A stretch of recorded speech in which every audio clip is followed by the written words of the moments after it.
The provisional agenda for this meeting is the situation in the Middle East, including the Palestinian question. The agenda is adopted.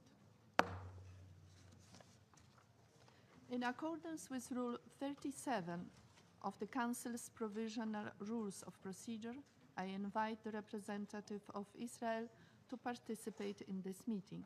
It is so decided. I propose that the Council invite the permanent observer of the Observer State of Palestine to the United Nations to participate in the meeting in accordance with the Provisional Rules of Procedure and the previous practice in this regard. There being no objection, it is so decided. In accordance with Rule 39 of the Council's Provisional Rules of Procedure, I invite Mr. Nikolai Mladenov, Special Coordinator for the Middle East Peace Process and personal representative of the Secretary General, to participate in this meeting. It is so decided. Mr. Mladenov is joining us via video teleconference from Jerusalem. The Security Council will now begin its consideration of item 2 of the agenda. I now give the floor to Mr. Nikolai Mladenov. Thank you, Madam President. Members of the Security Council. For the people of Gaza, yesterday was a day of tragedy.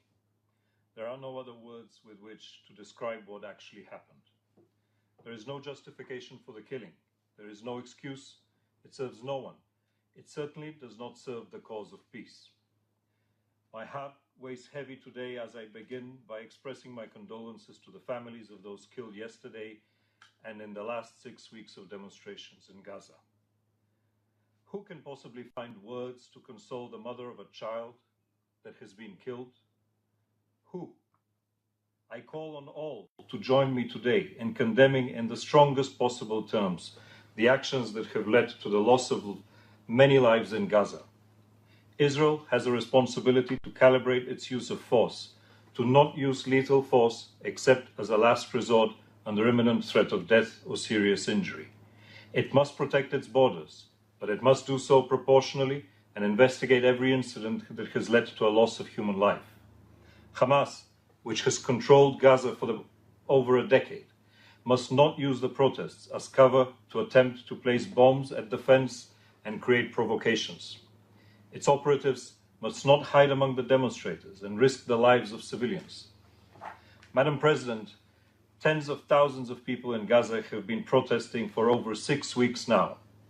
People who live in abject poverty, who survive in prison-like conditions, who live with no prospect for the day after. These people want their voices heard. They want a future beyond mere survival. Their leaders have failed them. The promises that they have made to them have not been delivered. And now the people are angry. But their anger, if not channeled in a constructive manner, will lead to more destruction and suffering.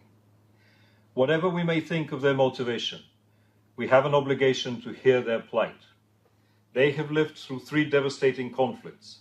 Their lives are marked by personal anguish, scarred by national tragedy, marred by daily suffering caused by leaders who use them for their own political ends.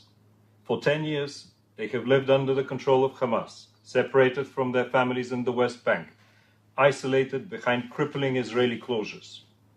The cycle of violence in Gaza needs to end. And for it to end, it needs every single one of us to put their best efforts into preventing an explosion that can drag the whole region into another deadly confrontation. The international community must step in and prevent war. We need to move forward quickly and effectively on all projects that have been discussed for months and months to solve the energy, water and health crisis of the population. We can only do this in coordination with Israel, with the Palestinian Authority and with Egypt. But before all of that, the senseless violence needs to stop. Mr. President, yesterday an estimated 35,000 people participated in demonstrations in Gaza and hundreds in the West Bank, cities of Ramallah, Bethlehem, Hebron, Jericho, Nablus, and in East Jerusalem, all part of the Great March of Return, as well as in protest to the relocation of the US Embassy from Tel Aviv to Jerusalem. While no fatalities were reported in the West Bank, where limited clashes took place between demonstrators and Israeli security forces at several checkpoints, the situation in Gaza deteriorated throughout the day, particularly along the perimeter fence. According to various reports, at least 60 people were killed throughout yesterday, including 6 children, and more than 1,300 were reportedly injured by live ammunition and rubber bullets. One Israeli soldier was wounded and taken to hospital for treatment. Since the beginning of the protests on March 30th, over 100 people have been killed, including 13 children, over half of whom yesterday alone. This constituted the bloodiest day in Gaza, with the highest death and injury toll since the conflict of 2014. Hamas and Islamic Jihad have acknowledged that among those killed were members of their organizations, and the Israeli Defense Forces claims that at least 24 had linked to militant activities. Under cover of the protests, Hamas and other militants have also engaged in violent and provocative acts, including the placing of improvised explosive devices at the perimeter fence, and other attempts to breach it with the intent of perpetrating attacks. According to the UNDSS, at least one IED reportedly detonated against an IDF vehicle during an incursion. 18 airstrikes and 8 shelling incidents were also carried out by the Israeli security forces on 26 Hamas targets in retaliation for what Israel has classified as violent acts. Madam President, against this backdrop, hospitals in Gaza report an unfolding crisis of essential medical supplies. Drugs and equipment is needed to treat those who have been injured. The United Nations Humanitarian Coordinator, who is currently in Gaza, yesterday visited the Shifa Hospital, where there is a shortage of beds for the number of wounded arriving from the protests at the fence. He witnessed firsthand patients being brought in on stretchers and left in the hospital's courtyard, which was being used as a triage area.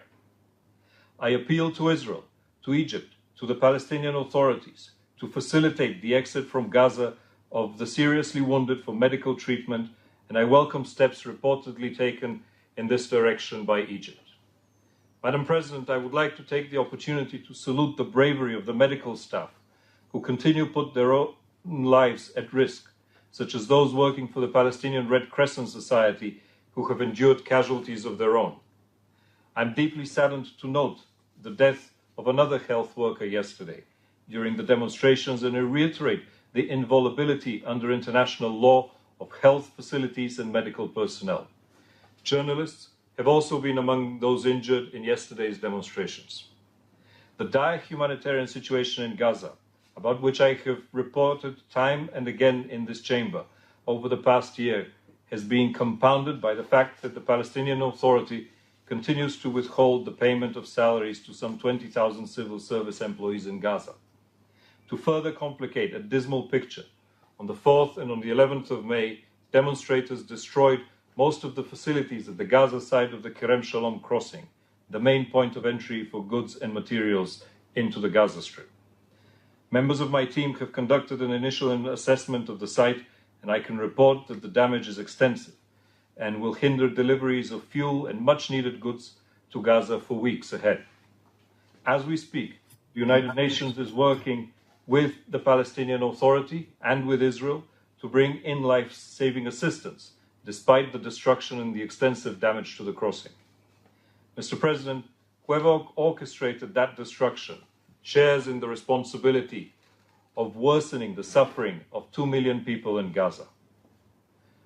Madam President, the Secretary General and I have repeatedly called on all to exercise restraint, for all necessary steps to be taken to avoid an escalation, and for all incidents to be fully investigated.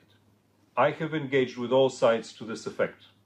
Public statements and messages by Hamas indicate the intention to use mass protests to infiltrate into Israel and attack Israelis. Such statements and action endanger the lives of both Israelis and Palestinians and cannot be justified.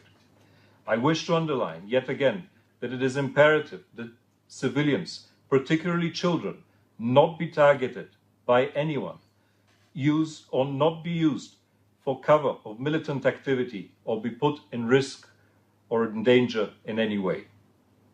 Madam President, as the violence continues, technical problems have also resurfaced in further decreasing the electricity supply and have currently caused some 22 hours of blackouts in Gaza. This is a critical reminder of the fragility of Gaza's infrastructure.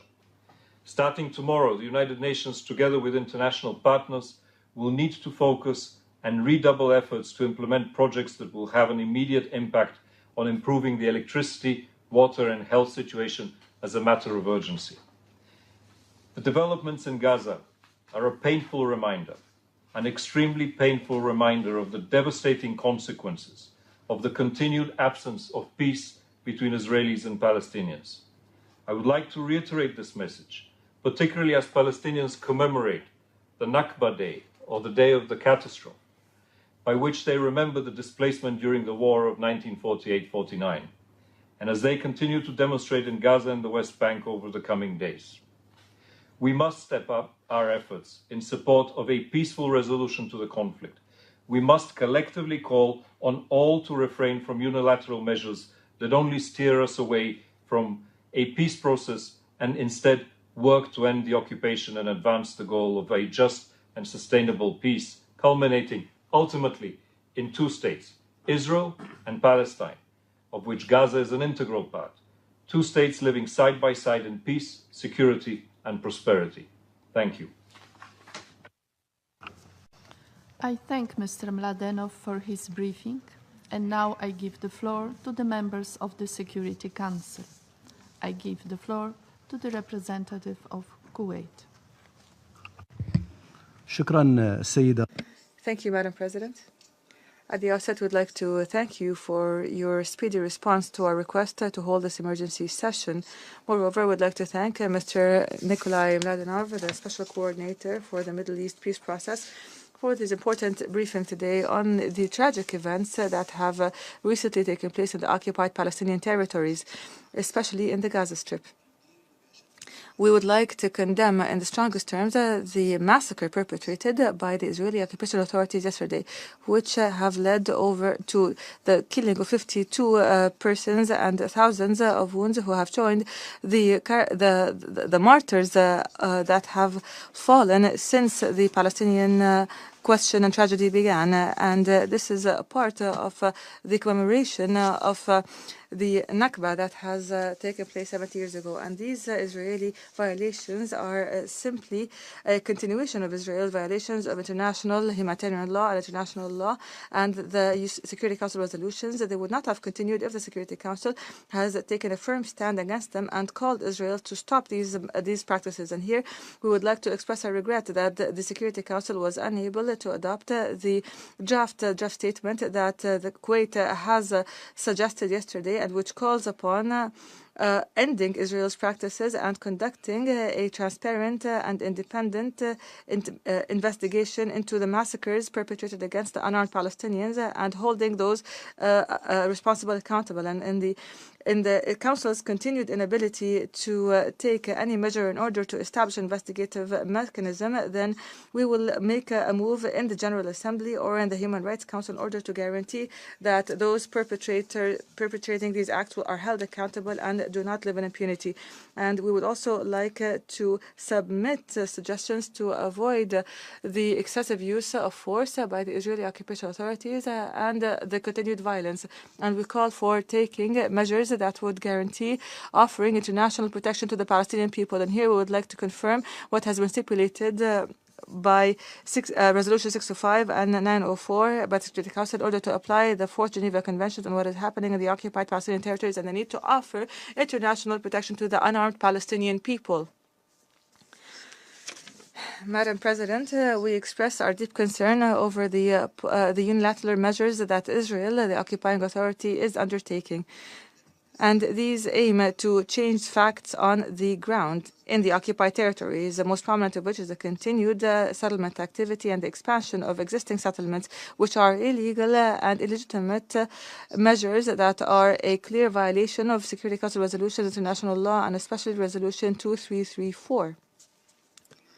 Moreover, transferring some diplomatic missions to Jerusalem is a clear violation of Security Council resolutions of relevance, especially resolutions 476 and 478. These resolutions consider such unilateral measures to be null and void.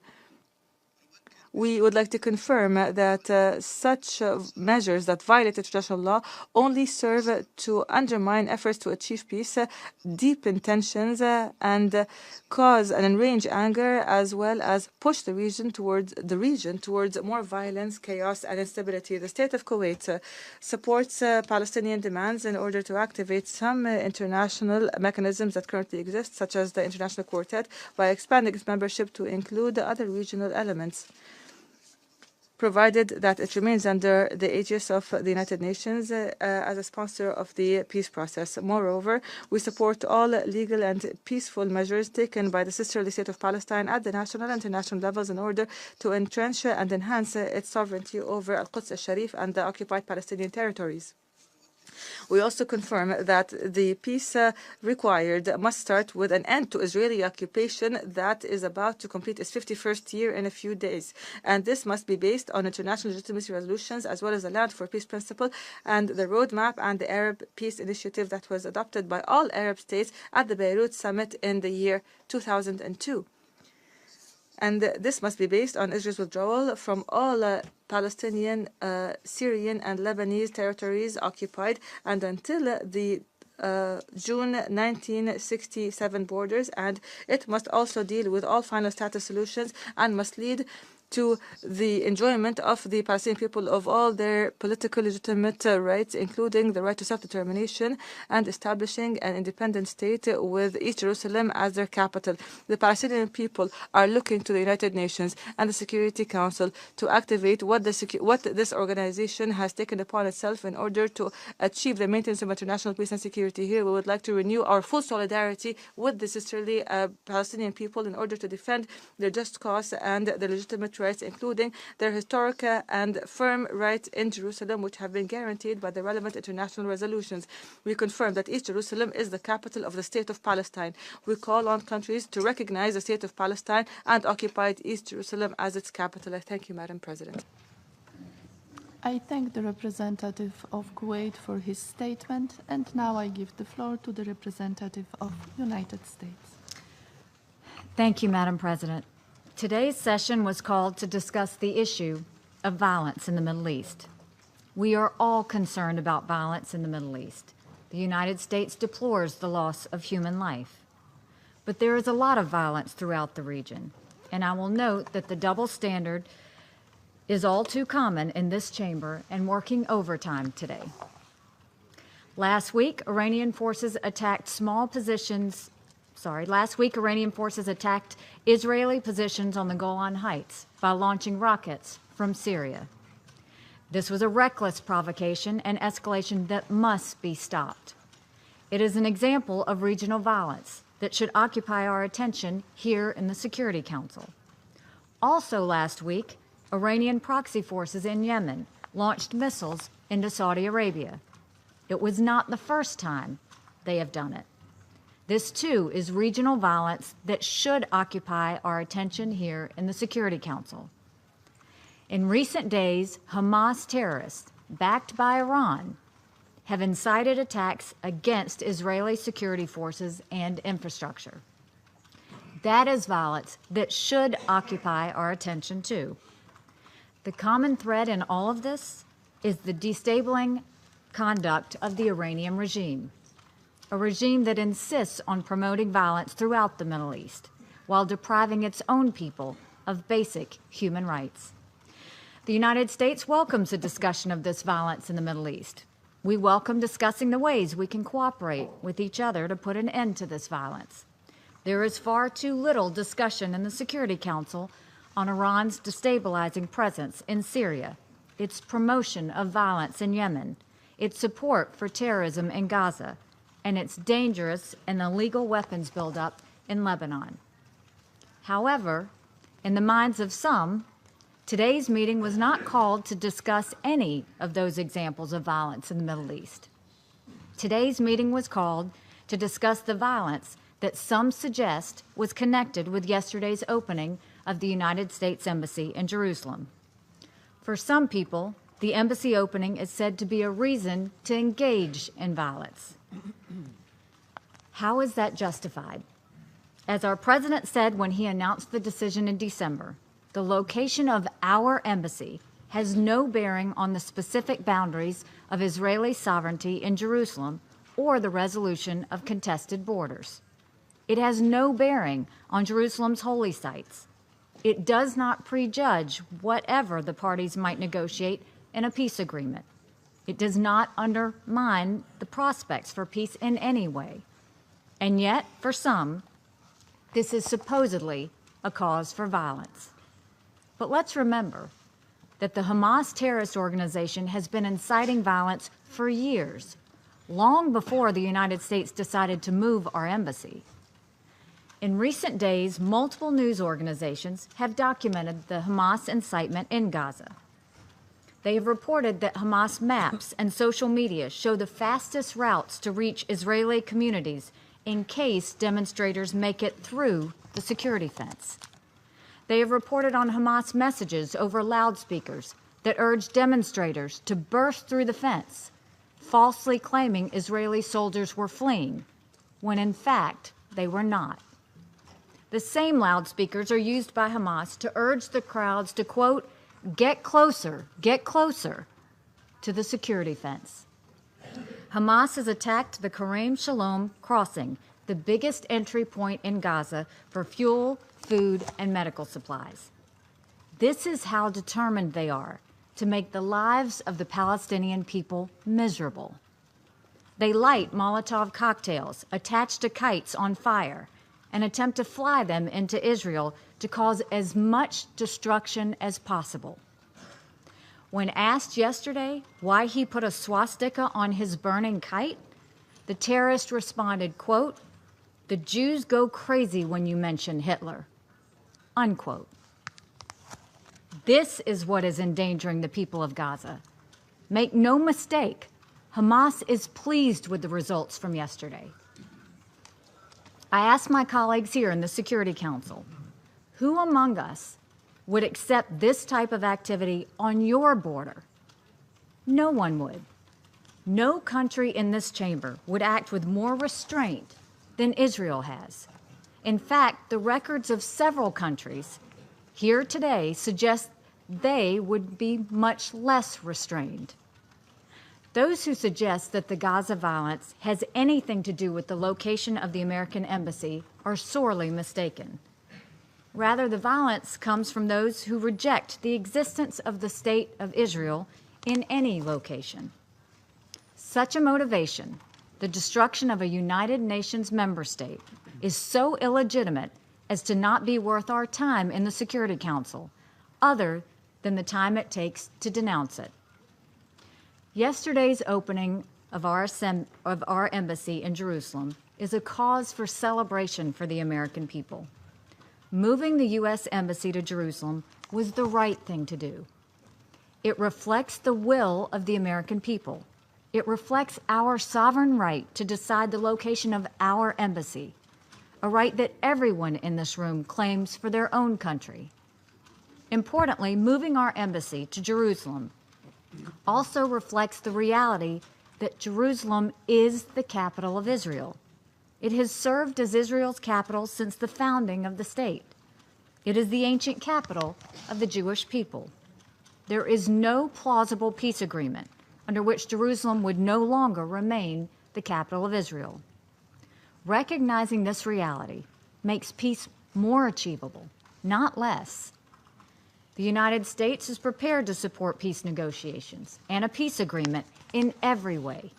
We want nothing more than peace, a peace in which people of all faiths are free to worship in Jerusalem, a peace in which the rights of all people are respected, and the future prospects of all people is bright. That peace will only be achieved if it is rooted in the realities that too many choose to deny. The United States' action yesterday promoted the reality and the desire for peace. It is our sincere wish that the nations of the world will join us in this pursuit of credible, realistic, and enduring peace. As I conclude, I want to take a moment to mark the 70th anniversary of Israel's independence. In this United Nations Security Council, on behalf of the American people, I congratulate our friends in Israel on the remarkable achievement of 70 years of independence. From humble and desperate beginnings, a proud people have realized the prophet Isaiah's vision of a light unto the nations. May the next 70 years be ones of strength, of hope, and of peace. Thank you. I thank the representative of United States for her statement, and now I give the floor to the representative of United Kingdom. Thank you very much indeed, Madam President, and thank you very much to Mr. Mladenov for that very sobering briefing. I'd like to start by thanking him and his staff for everything they're doing to try and calm down the violence, and also echo his tribute to the medical staff on the ground and his appeal for facilitation of evacuation of the wounded. Madam President, we've seen a concatenation of loss of life, casualties, volume of live fire in Gaza yesterday, and this has been shocking and I think appalling to most of us. It is a familiar, depressingly familiar pattern that we have seen over recent weeks, and it includes the deaths of children. At a highly sensitive time in the region, we call for calm and we call for restraint. A further escalation of violence serves no one's interests. It is only destructive to peace efforts and to wider regional security. Madam President, we understand that 60 people were killed yesterday in Gaza, 6 of them children. Around 2,771 people were reported injured, and that included over 1,300 by live ammunition. The death toll on Monday means that more 90 Palestinians have been killed in the past 6 weeks for approaching the fence that has been placed round Gaza.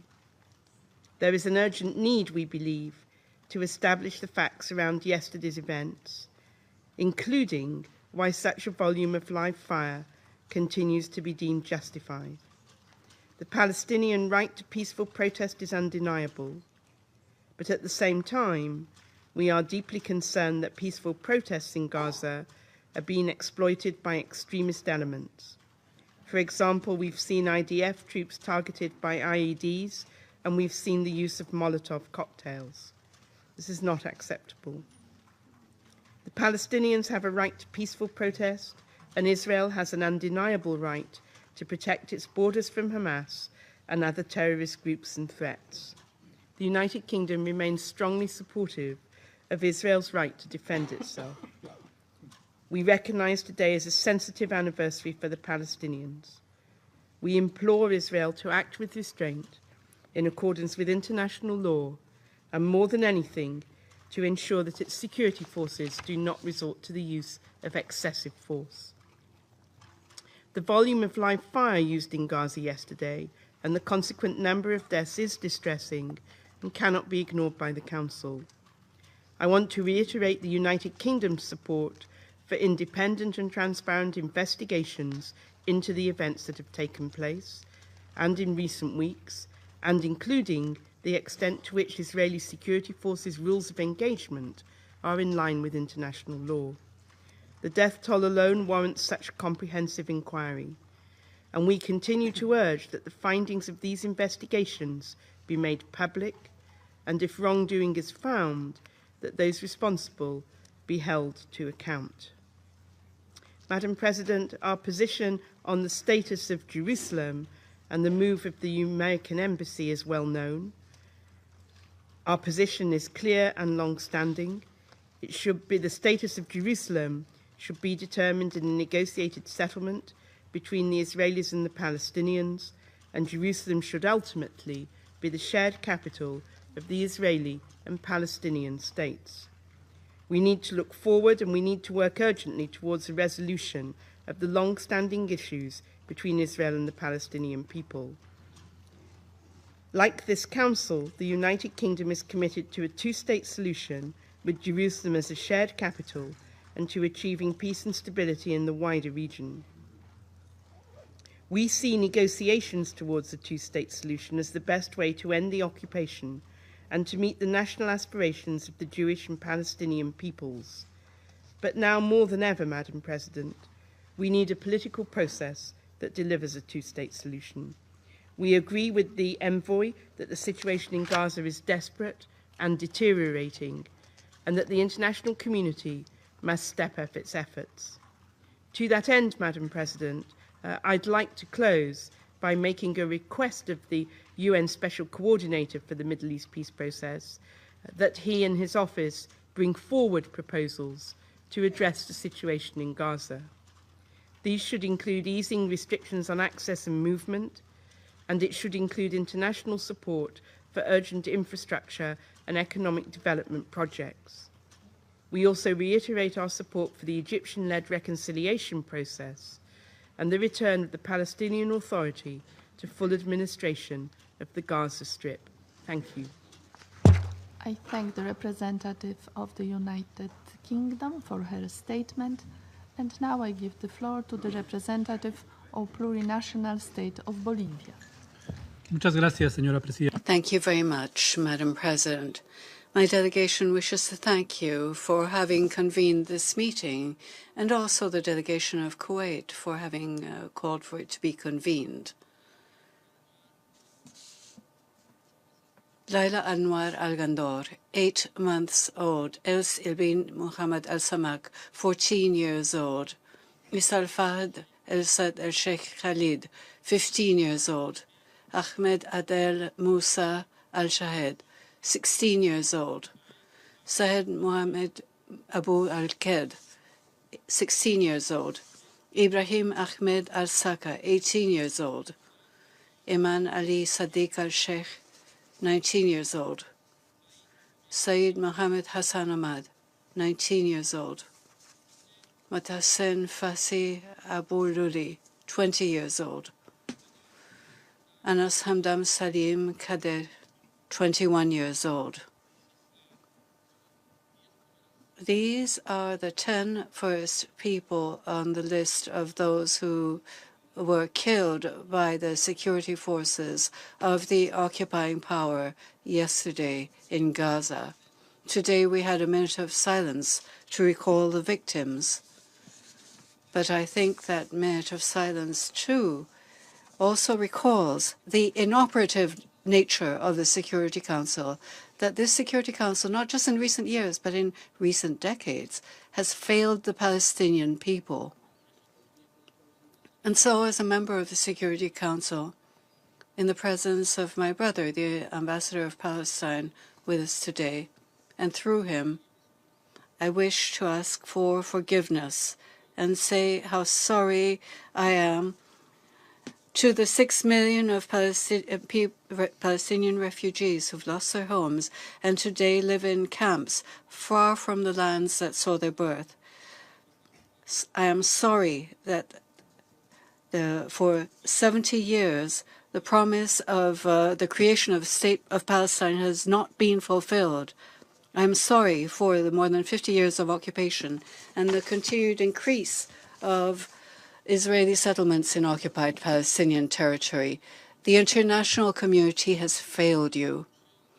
I'm sorry at the 10 years of inhumane blockade of Gaza and the building of a shameful wall along the West Bank.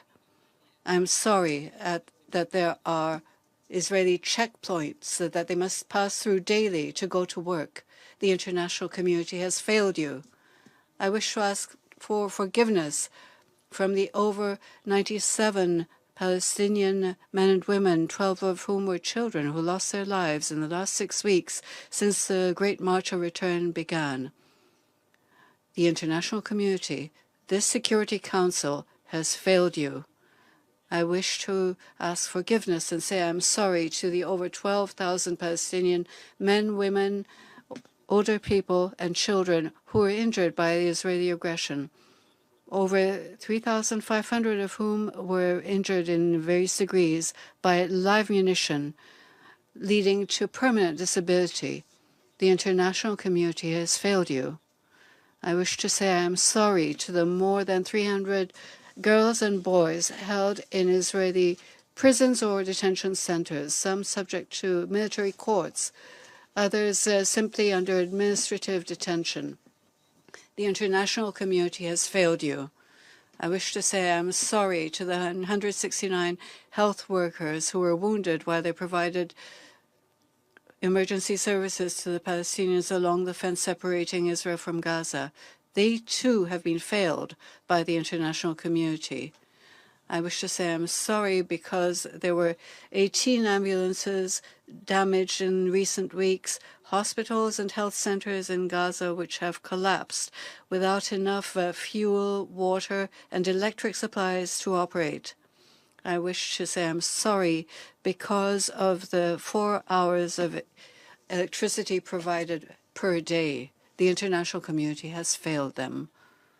Madam President, I believe it is necessary to clarify that although there are two parties to this conflict, so-called conflict, it's not really a conflict. We're talking about an illegal occupation. We are talking about an occupying power and an occupied territory. They are not on an equal footing. I was saying that Israel is the occupying power. The other, Palestine, is an occupied people. There is a historic, glaring inequality. One of the parties has used and continues to use force to occupy the territory of the other. One of the parties forcibly displaces civilians, confiscates lands, demolishes houses, and transfers settlers to illegally built settlements. One of the parties is located in Gaza, with terrible humanitarian consequences. As Mr. Mladinov appropriately said, Gaza has become a kind of prison subject to these conditions. Madam President, added to this, the unilateral decision of the government of the United States of America to transfer its embassy to the occupied city of Jerusalem does nothing but inflame spirits. Once again, Bolivia expresses its strongest condemnation for this decision, which violates resolutions of the Security Council and of the General Assembly. The United States, which supports the occupying power, has become an obstacle to peace. It is part of the problem, not part of the solution. Madam President, after the events we have witnessed, Bolivia believes that the mechanisms of the International Criminal Court should be triggered to conduct an investigation which identifies those responsible and bring them to justice for the crimes committed during the Great March of Return. Against this scenario, we express our firm commitment with all international efforts leading to a peaceful solution to this conflict. And we add our support to initiatives such as the Quartet's Roadmap, the Madrid Principles, the Arab Peace Initiative, and others, which are guarantees for fair, lasting peace so that both peoples can live within recognized secure borders. We reaffirm our conviction that the only solution over the long term is the two-state solution, which will finally consolidate a free, sovereign, independent state of Palestine with borders previous to 1967, with East Jerusalem as its capital, in accordance with the relevant resolutions of the Security Council and of the General Assembly.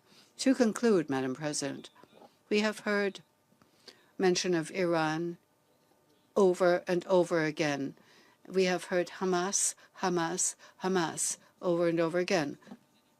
But we haven't heard mention of the real reason for this situation, which is the occupation, the occupation, the occupation. Once the occupation comes to an end, then we can talk about compliance with the resolutions of the Security Council and of the General Assembly. Bolivia will never, ever justify terrorism. But at the same time, we will not fall into the trap of hearing that the problem is Hamas, when the basic problem, the essential problem, is that a state recognized by this organization is illegally occupying the territory of another state. It is subjecting a people to inhumane, subhuman conditions. This is a systematic violation of the Charter of the United Nations. It is only when the occupation comes to an end that we can say that we have done our duty. Thank you, Madam. I thank the representative of Bolivia for his statement, and now I give the floor to the representative of Sweden. Thank you very much, Madam President, and thank you, Special Coordinator Mladenov, for your very sobering briefing this morning. As we had the open debate only some 2 weeks ago, I will focus my remarks today on the immediate situation in Gaza. Madam President, we are appalled by the violence that we have witnessed in Gaza since the March 30th, and in particular the sharp escalation yesterday. Every lost life is a tragedy, but the numbers of killed was the highest in a single day since the beginning of the protests. Indeed, it was the bloodiest day since the last conflict in Gaza in 2014. Yesterday, at least 60 Palestinians were killed by Israeli security forces, and over 2,000 were wounded. Yet again, the Israeli security forces used live ammunition, including when shooting at children. There are reports that several children under the age of 18 were amongst those killed yesterday, in addition to the 7 children killed in the preceding weeks. We condemn the killings, and we express our condolences for the tragic loss of life. As we have stated repeatedly, Israel has a right to protect itself and the people within its borders. That said, Israel, as the occupying power, has a responsibility to protect Palestinian civilians and must fully respect the right to peaceful protest, protect civilians, and ensure that the use of force and other measures taken are strictly proportional. Lethal use of force should be exercised with maximum restraint and only as a last resort. These incidents raise serious concerns as to their compatibility with international law, and there must be an independent and transparent investigation as called for by the Secretary General, among many others. We urge all parties to act with the utmost restraint to avoid further loss of life and to protect civilians, particularly children. This means never making children the target of violence, as well as not putting children in harm's way or encouraging them to participate in violence.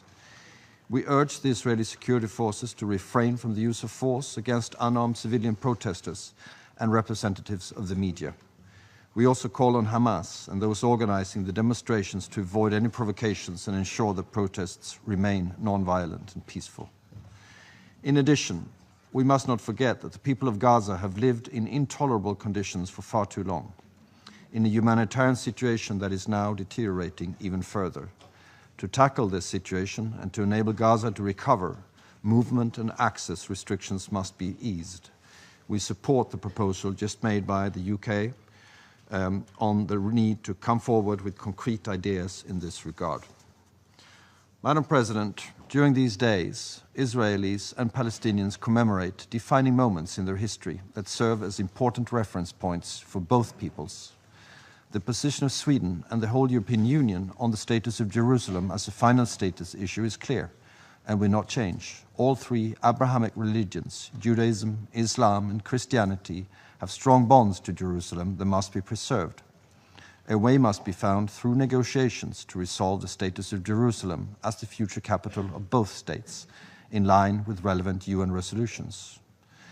In line with long-standing policy of the European Union, we will continue to respect international consensus on the status of Jerusalem, embodied in, among others, Security Council Resolution 478, including on the location of diplomatic representation. until the final status of Jerusalem is resolved. As was stated in December last year, we regret the US decision to recognize Jerusalem as the capital of Israel and to move its embassy from Tel Aviv to Jerusalem. It runs counter to international law and this Council's resolutions. Madam President, our immediate priority must now be to defuse the current tensions on the ground and more demonstrations are expected today and in the coming days. The lethal violence cannot be allowed to continue. All parties must take immediate steps to de-escalate, and this Council has a responsibility to actively promote such efforts. We regret that the press statement proposed by Kuwait yesterday could not be adopted, and we hope that a way forward on an appropriate public expression can be found without further delay.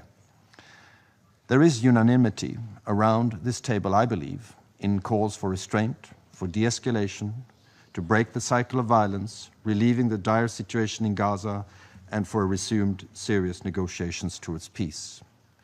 Increased regional instability must not contribute to marginalization of the Israeli-Palestinian question. We must, more than ever, urgently engage to bring the parties back to negotiations to advance a two-state solution. Inter-Palestinian reconciliation and the Palestinian Authority's re-establishment in Gaza are also needed. A halt to settlements and an end to the ongoing Israeli occupation are fundamental. It is time for a relaunch of the Middle East peace process. I thank you very much, Madam President. I thank the representative of Sweden for his statement, and now I give the floor to the representative of Peru. Señora Presidente. Madam President, thank you for convening this emergency meeting. We thank Mr. Mlano for his comprehensive and very concerning briefing. Peru is appalled at the situation in Gaza, where at least 60 Palestinians died only yesterday. To them are added dozens more mortal victims and thousands of wounded over the past days and weeks.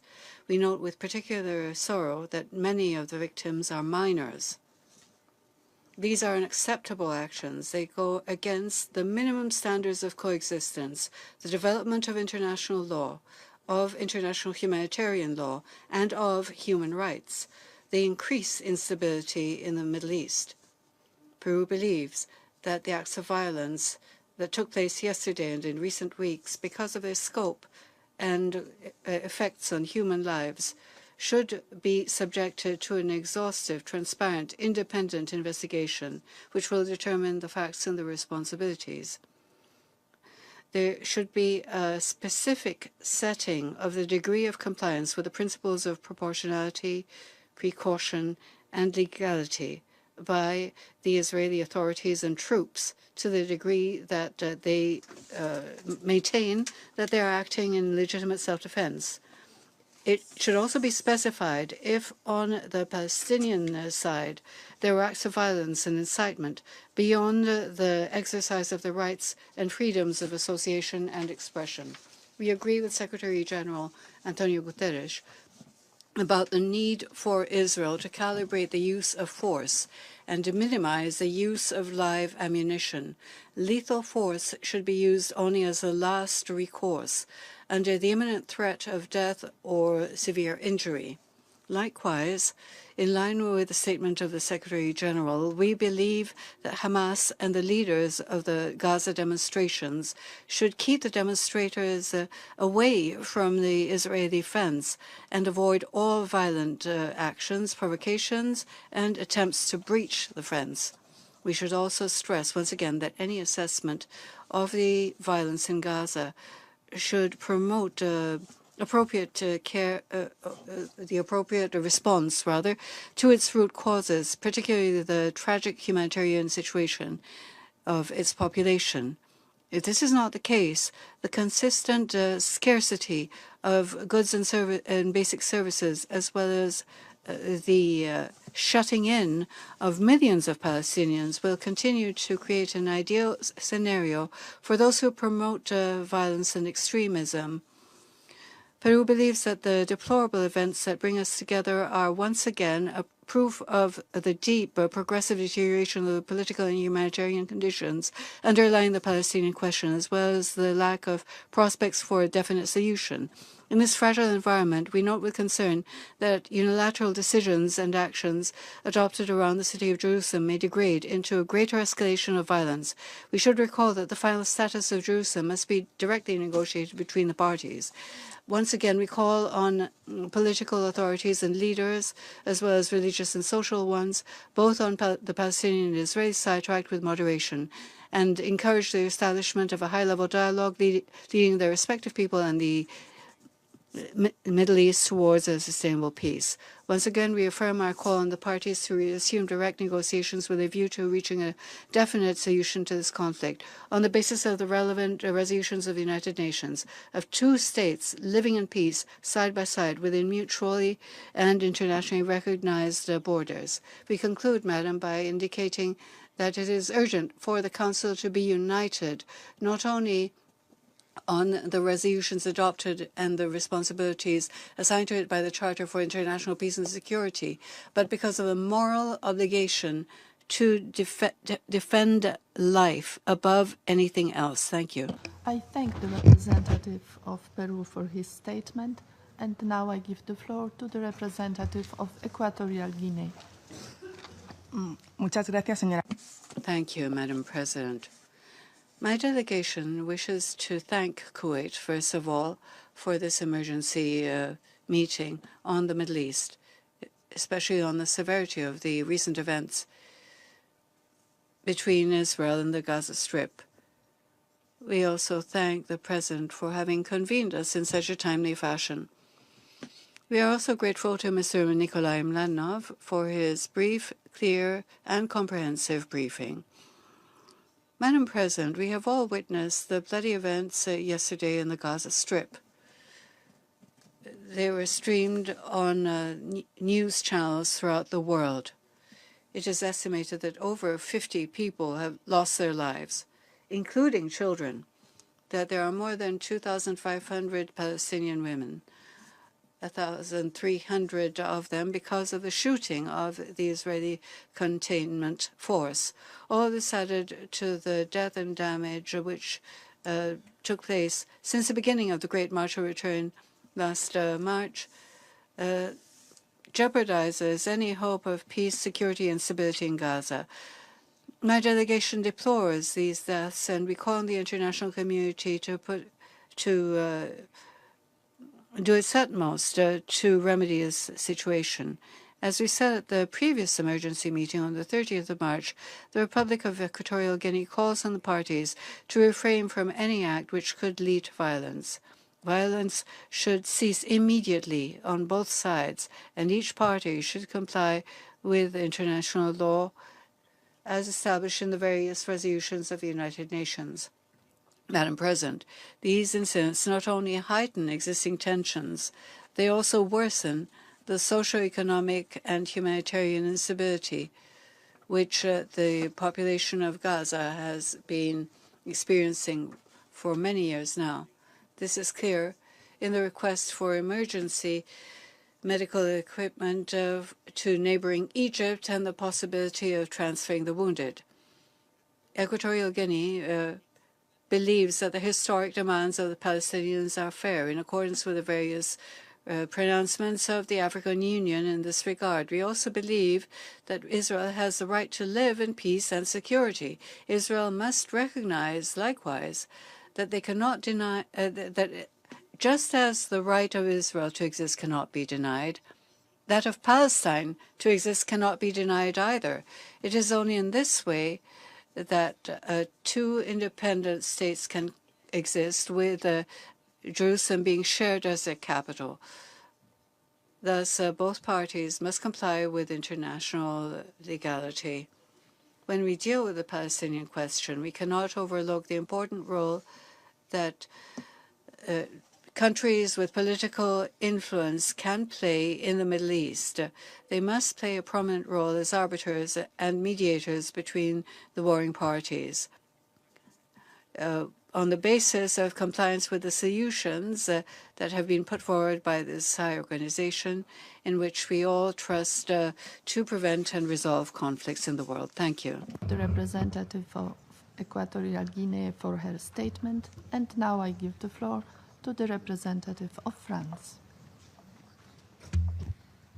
Madame la Présidente. Madam President, I would like to start by thanking Nikolai Mladenov for his very precise and edifying presentation, and thank him for his composure that he has kept under particularly difficult circumstances, given the developments that he continuously warned us about.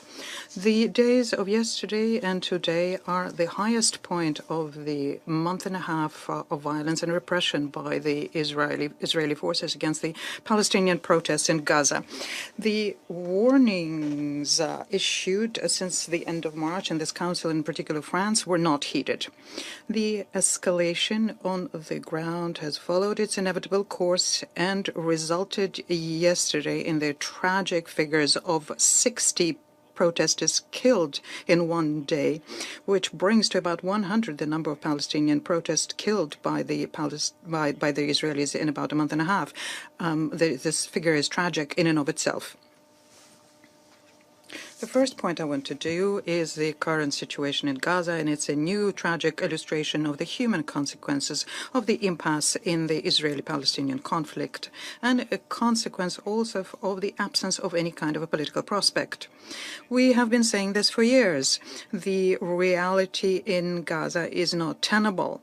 The violence we are witnessing are rooted in the decades of the Israeli blockade and aggravated by the impasse in the reconciliation process and humanitarian consequences.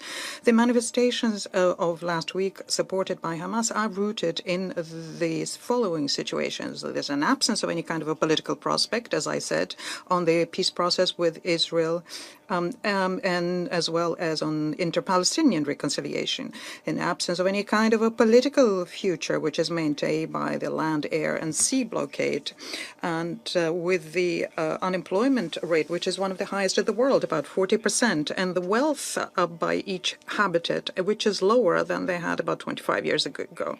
Another factor here is that the population is very young. The people under 18 years old are about half of the population, and they, instead of hoping for peace, that was replaced in them by the feeling that they have nothing to lose.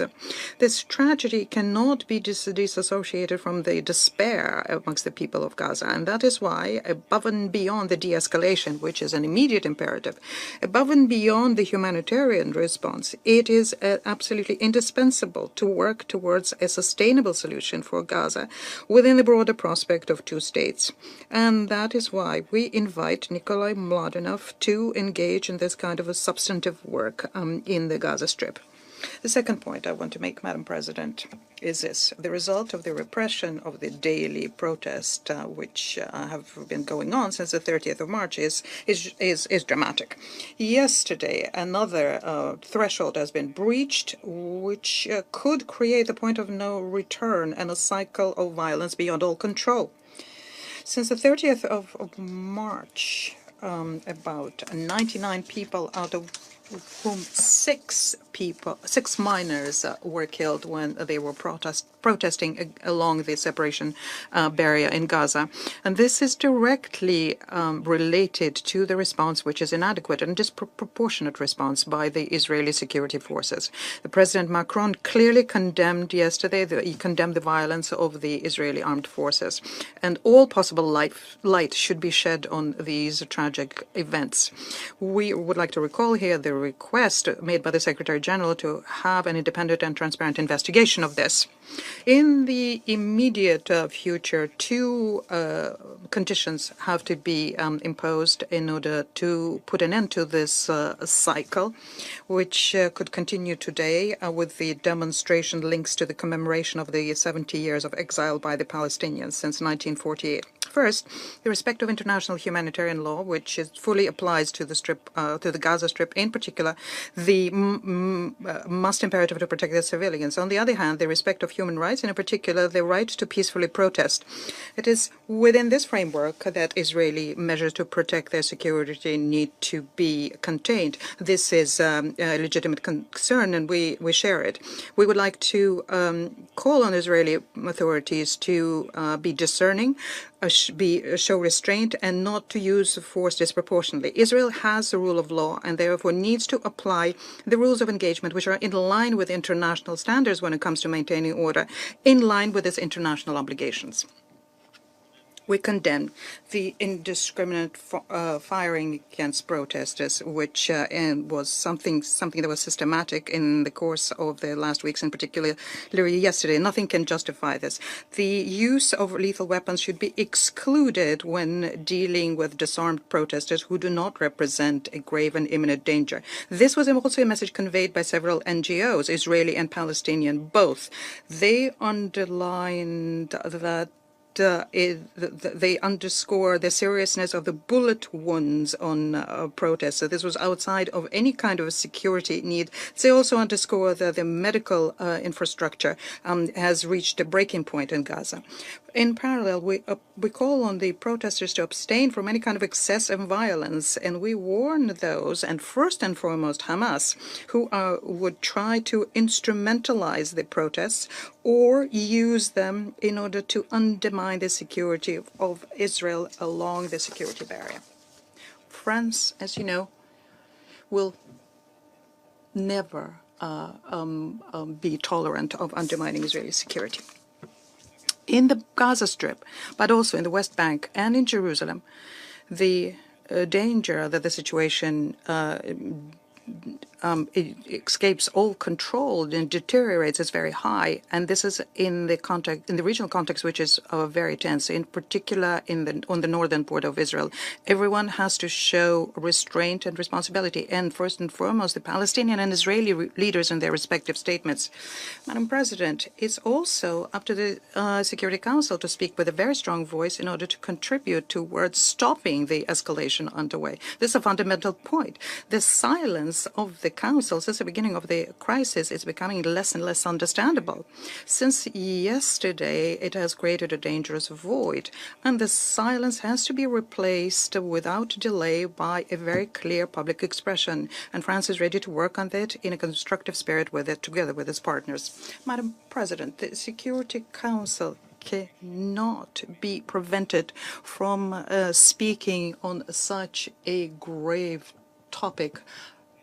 It is very vocation, it is very raison d'etre, and it needs, and if it doesn't do that, it loses both. Let me move on to my next point, our collective responsibility to preserve the parameters which will allow at one point in time to have to resolve the conflict between Israelis and Palestinians. At the heart of these parameters are the issue of Jerusalem, because it preconditions the peace between Israelis and Palestinians, and therefore regional stability is of concern to the international community as a whole. Jerusalem was the object of several resolutions of the Security Council. Within this framework, the status of Jerusalem has to be considered by the parties in their discussions with a view to a peace agreement. Absent such an agreement, and in line with the consensus the international community has had for 70 years, France recognizes no sovereignty over Jerusalem. Thus, after the conflict of June 1967, we did not recognize the annexation of East Jerusalem because under international law it's part of occupied territories. Similarly, in 1980, we didn't recognize the unilateral acts undertaken by Israel as regards Jerusalem, and this Council passed Resolution 476 and 478, which stipulate two principles. First of all, any decision or action aiming at altering the status of Jerusalem or its characteristics is to be considered null and without effect. It has to be abandoned. And then all of the United Nations member states who had established diplomatic missions in Jerusalem had to withdraw them from the city. And that's exactly what happened after the Resolution 478, and without a single exception. Jerusalem should become the capital of the two states, Israel and Palestine, according to their modalities, which needs to be worked out in the process of a negotiation. No unilateral negotiation can replace that. And France disapproved the decision made by the United States in December and implemented yesterday. We all know that there is no solution other than the two-state solution, but there will be no two-state solution without an agreement between the parties on Jerusalem. And there is no agreement possible on Jerusalem outside of the internationally recognized parameters.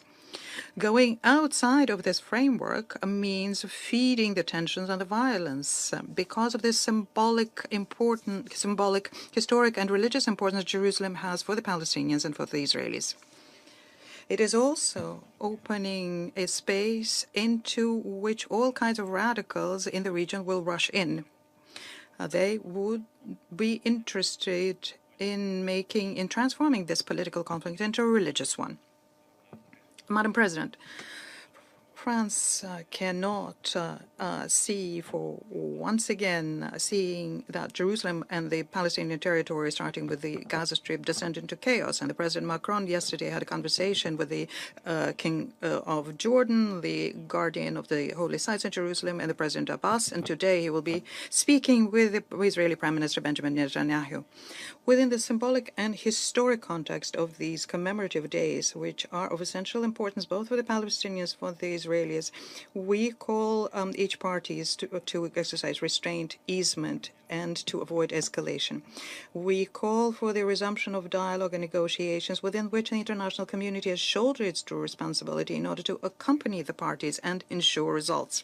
France, because we are a friend to Israelis and a friend to the Palestinians, intends to continue its efforts with unfailing determination, and we call upon the Council to fully play its role in this regard. Thank you. I thank the representative of France for his statement, and now I give the floor to the representative of China.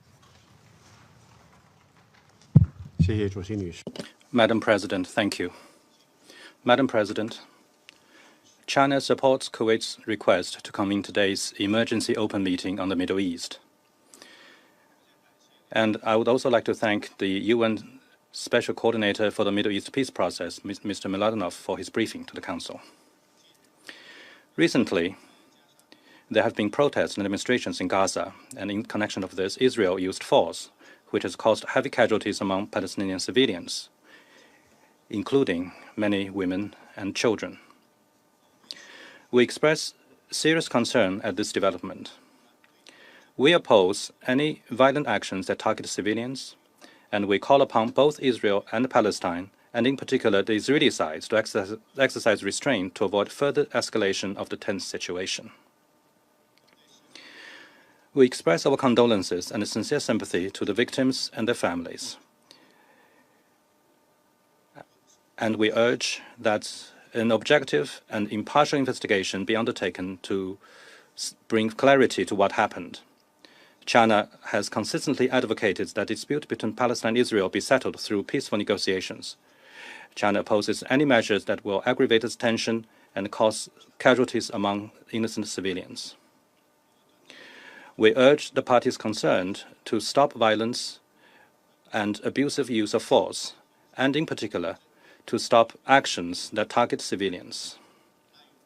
Use of violence and force will not bring security to anyone. We urge the parties concerned to create enabling conditions, resume contact and dialogue as soon as possible, and strive to return to the right track of the political negotiations. The humanitarian situation in the Gaza Strip is grave. This is not good for the regional stability. We hope the relevant parties will earnestly implement relevant Security Council resolutions, fully lift the blockade of Gaza as soon as possible, and provide people in Gaza with a normal and a dignified space for survival and development. And we call upon the international community to scale up its assistance and support to the Palestinian people. Madam President, the question of Palestine goes into the heart of the Middle East issue. It is a fundamental question pertaining to the peace in the region. In this connection, the status of Jerusalem is a highly complex and sensitive issue. It concerns the foundation for the settlement of the Palestinian issue. Several resolutions of the General Assembly and the Security Council have provisions relating to this issue. Under the current circumstances, we call upon all parties to bear in mind peace and tranquility in the region, exercise caution, and avoid any words and deeds that may lead to an escalation of the situation and work together to facilitate the de-escalation of the situation. All parties should respect historical diversity, uphold fairness and justice, implement international consensus, and realize peaceful coexistence. Under such principles and in accordance with the relevant UN resolutions, the final status of Jerusalem should be settled through negotiations in order to reach a solution that takes into account the interest of all parties. The two-state solution is the correct path forward to find a political solution to the Palestinian question. It is also an important guide for action. The international community should adhere to the UN resolutions, the Land for Peace principle, and the Arab Peace Initiative, and resolve differences through negotiations in order to achieve a comprehensive, lasting, and just solution to the Palestinian question at an earlier date. Madam President, China has always supported and promoted Middle East peace process. China has always stood in solidarity with the Palestinian people in pursuing their just cause to restore their legitimate national rights, and promoted the establishment of a Palestinian state with full sovereignty and independence based on the 1967 border with East Jerusalem as its capital. China will continue to make unremitting efforts to achieve peace in the Middle East in accordance with the four-point proposal promoted by President Xi Jinping, and work towards the political settlement of the Palestinian issue. And I thank you, Madam President. I thank the representative of China for his statement, and now I give the floor to the representative of Kazakhstan. Madam President, my delegation is grateful to the Kuwaiti mission for initiating this emergency briefing on the unfolding situation in Gaza. We also express our appreciation to Special Coordinator Mladenov for his comprehensive and objective update. We were alarmed by the situation in that part of the Middle East. We are extremely concerned about the increase in the death toll caused by violence on the border of the Gaza Strip and Israel. My delegation expresses deep grief following tragically lost Palestinian civilians during protest actions. We consider this is an irreparable loss of lives. Kazakhstan fully supports the right of the Palestinian people to self-expression and peaceful demonstrations. While tensions on the ground are high, Kazakhstan calls on all actors to show responsibility to prevent a new tension and to avoid of instigation of violence. We believe this could be dangerous, evolving of the situation in the Middle East region as a whole. In this regard, Kazakhstan calls on both sides of the conflict to exercise restraint. The Republic of Kazakhstan calls on the international community to take exhaustive measures to immediately end the violence. After several weeks of violence, and in the face of the growing number of Palestinian victims in the Gaza Strip still today, Kazakhstan condemns the indiscriminate use of lethal ammunition against civilians and urge the Israeli authorities to exercise restraint. The investigations should be conducted on all of those cases. We reiterate that Israeli security forces must calibrate the use of force. We recall common duty of the UN member states to protect civilians, especially minors. It is in this vein that we join the position of the OIC concerning the Palestinian-Israeli conflict. We endorse the outcomes of the Dhaka Declaration, which was adopted at the 45th session of the Council of Foreign Ministers of the Organization of Islamic Cooperation in Bangladesh on May 6, 2018. By that, we reiterate that Jerusalem is the common homeland of different ethnicities and religions. All parties must avoid taking actions that might further escalate the situation, while both Palestine and Israel must respect each other's right to existence. International law is unambiguous about the status of Jerusalem. Any unilateral action in changing the status of the city goes against the letter and spirit of international law, Security Council and General Assembly resolutions, and fuel the violence and instability in the region. It will have to be determined in the framework of negotiations, like all the international agreed parameters, in order to reach a just and lasting solution namely 2 states living side by side in peace and security. Kazakhstan considers it important to continue efforts to consolidate the Palestinian ranks on the PLO political platform as a necessary condition to practically realize the legitimate aspirations of the Palestinian people for the creation of their own independent state. We note that the parties must find a solution for the difficult humanitarian situation of Gaza. This requires CBMs in economic dimension with strong support from the international community. With regard to UNRWA, Kazakhstan reiterates the need of supporting this important mechanism. In this regard, Kazakhstan endorses the concern expressed earlier by the Special Coordinator over the funding of UNRWA this year. A significant reduction of its regular budget has already increased the anxieties for the 5.3 million Palestinian refugees who have already suffered the longest protracted refugee crisis.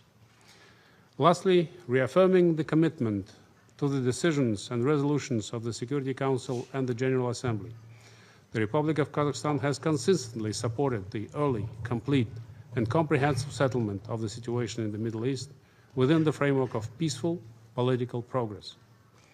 We believe it is urgent to recreate the conditions necessary for the search of a political solution in a regional context already marked by strong tensions. We call upon the leaders of Israel and Palestine, other parties, to take concrete steps to preserve the possibility of peaceful coexistence and solution as 2 states, and strengthen the prospects for peace while being calm and exercising the maximum restraint in order to avoid acts that erode and derail peaceful efforts and further escalate tensions between the Palestinians and the Israelis. It should be based, as we always say at the Council, on the inalienable rights of Palestinians to statehood and Israel's to security. It is necessary to begin in the very near future negotiations on each existing problem aimed at reaching agreement on pending issues and giving them a so-called final status. We believe that only political solution and CBMs in different dimensions could help the parties to resolve the contradictions. I thank you. I thank the representative of Kazakhstan for his statement, and now I give the floor to the representative of Ethiopia. Thank you, Madam President. I would like to thank Mr. Mladenov for his briefing. We have been following the escalation of violence in the occupied Palestinian territory and the high number of Palestinians killed and injured in the Gaza protests. Let me join others in expressing our deepest sorrow and sympathy on the loss of lives and wish a speedy recovery for those injured. I would like to echo what the Secretary General said yesterday through his spokesperson, and I quote, Israel's security forces must exercise maximum restraint in the use of live fire. Hamas and the leaders of the demonstrations have a responsibility to prevent all violent actions and provocations, end of quotation.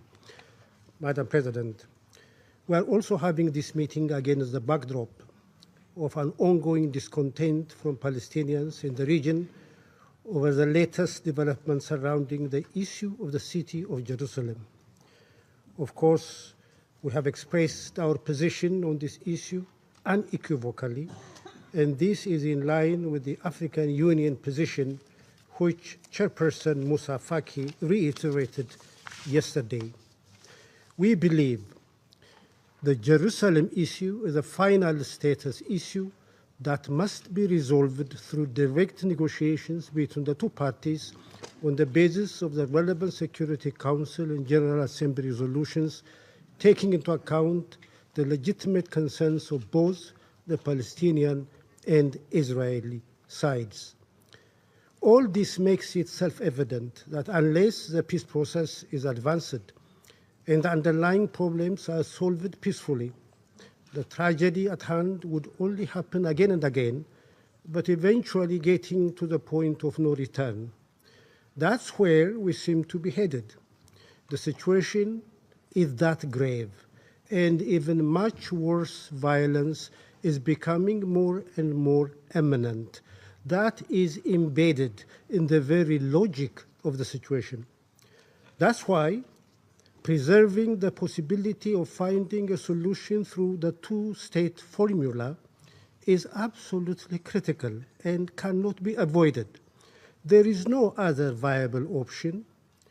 All arguments to the contrary are unrealistic and are not consistent with the firm commitment to seek a just and democratic resolution of the problem. That's why it is so critical that ways and means are found to limit the damage that will be caused and to try, no matter how difficult it might be, to continue the peace process and save the two-state formula, which is a long-held position of the United Nations and the international community.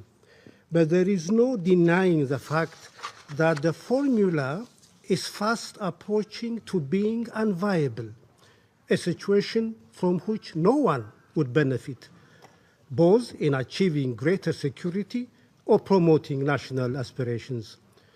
The basic elements around which reliable and sustainable peace can be secured between the Palestinians and the Israelis are two: dependable security for Israel on one hand, and the realization of the Palestinians of their national aspirations on the other. Any attempt to run away from this reality or to ignore same can only lead to the tension, violence, and bloodletting we have been witnessing. The attempt, whether done openly and with no qualms, or in a less transparent manner and far from public gaze, to make the Palestinian quest for justice and fairness a footnote to other issues that the region has in abundance, would no doubt lead to perpetual turmoil with unimaginable consequences for all. The writing is on the wall, and the trajectory is by no means unfathomable. This said, it is the parties that should show flexibility to engage in direct and meaningful negotiation to reach a final settlement on all issues. However, the international community, and particularly this Council, should discharge its responsibility in helping and encouraging the two sides to do so. It's also in this context that we support the initiatives that have been underway to facilitate negotiation between the Israelis and the Palestinians with a view to achieving a comprehensive, just and lasting resolution. The efforts of the Middle East Quartet and its roadmap, the Arab Peace Initiative, as well as the efforts of countries within and outside this Council, are very much appreciated and should be encouraged to continue. I want to conclude, Madam Chair, by expressing profound appreciation to Mr. Mladenov for the very honorable way he has been discharging his responsibilities. We realize how heavy the responsibility is. Thank you, Madam President. I thank the representative of Ethiopia for his statement, and now I give the floor to the representative of Côte d'Ivoire. Thank you, Madam President. Madam President, my delegation thanks Kuwait for the initiative to convene this emergency meeting on the situation in the Middle East, including the Palestinian question. I would like to also congratulate and thank Mr. Nikolai Mladenov for the high quality of his presentation. Madam President, Côte d'Ivoire is particularly concerned by the serious events on the border between Israel and the Gaza Strip within the framework of the March of Return. The violence, which started on the 30th of March, had reached the highest point yesterday with the transfer of the U.S. Embassy to Jerusalem. Given this new outburst of violence, which cost the lives of about 100 Palestinians and wounded about 8,000 since the 30th of March, given this, we call on the parties to show restraint and to abstain from unilateral actions which could compound the situation and push back the prospects of a peaceful solution to the Israeli-Palestinian crisis. Madam President, Cote d'Ivoire remains convinced that there is no alternative to looking for peace through dialogue. We therefore urge all of the parties to return to the negotiating table and to engage in constructive dialogue on the basis of relevant Security Council resolutions and the General Assembly ones. In this regard, we reaffirm our position of principle. We call for a negotiated settlement which should lead to a two-state solution. Israel and Palestine living side by side in peace and security.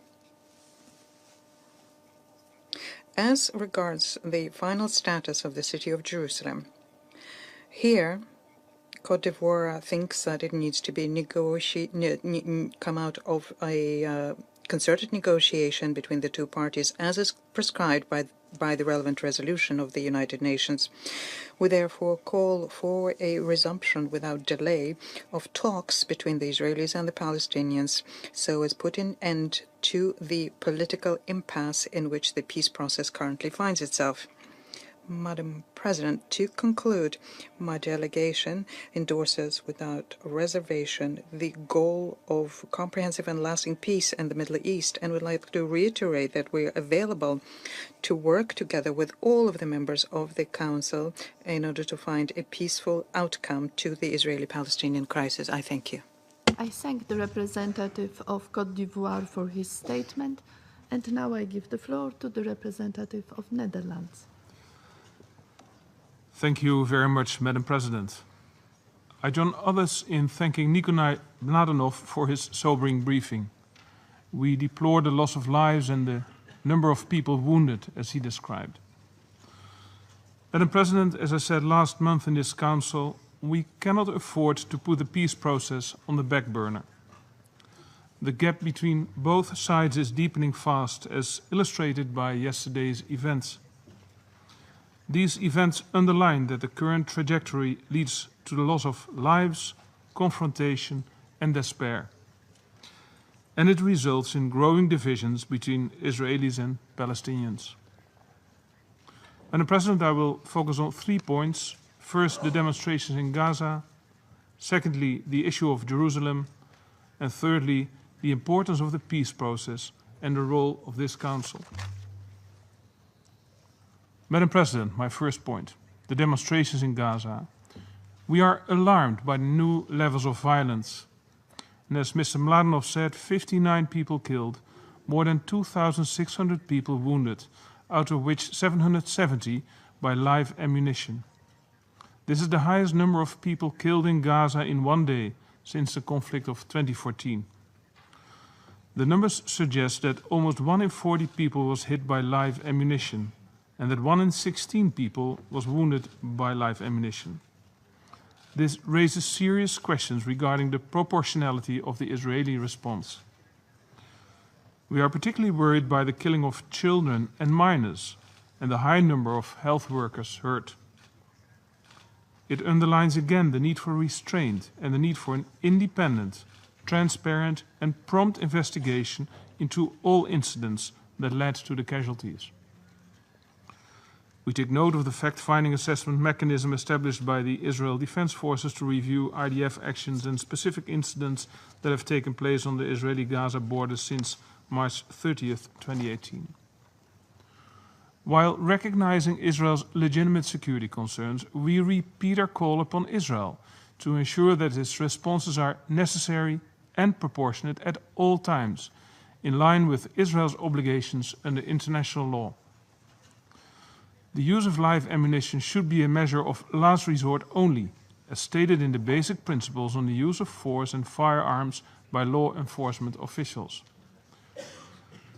We strongly urge all Palestinian parties to ensure the peaceful character of protest and not to resort to violence. Calls to storm Israel and calls for the use of violence are unacceptable. Peaceful demonstrations should not be used as a cover for violence.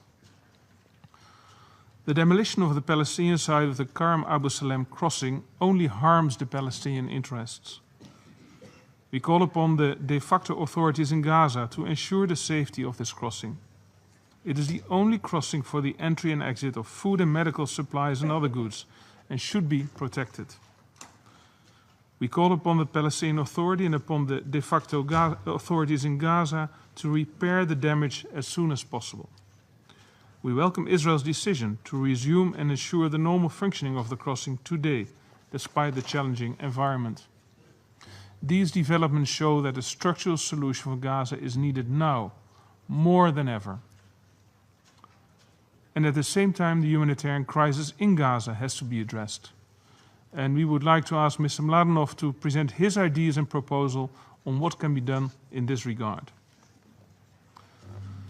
Madam President, my second point concerns Jerusalem. The future status of Jerusalem is perhaps the most sensitive and the most complex of all final status issues. Jerusalem is a holy city for Jews, Muslims, and Christians. The ties of the Jewish people to Jerusalem are irrefutable and must not be denied. The ties of the Palestinian people to Jerusalem are irrefutable and must not be denied. This calls for wisdom, this calls for prudence.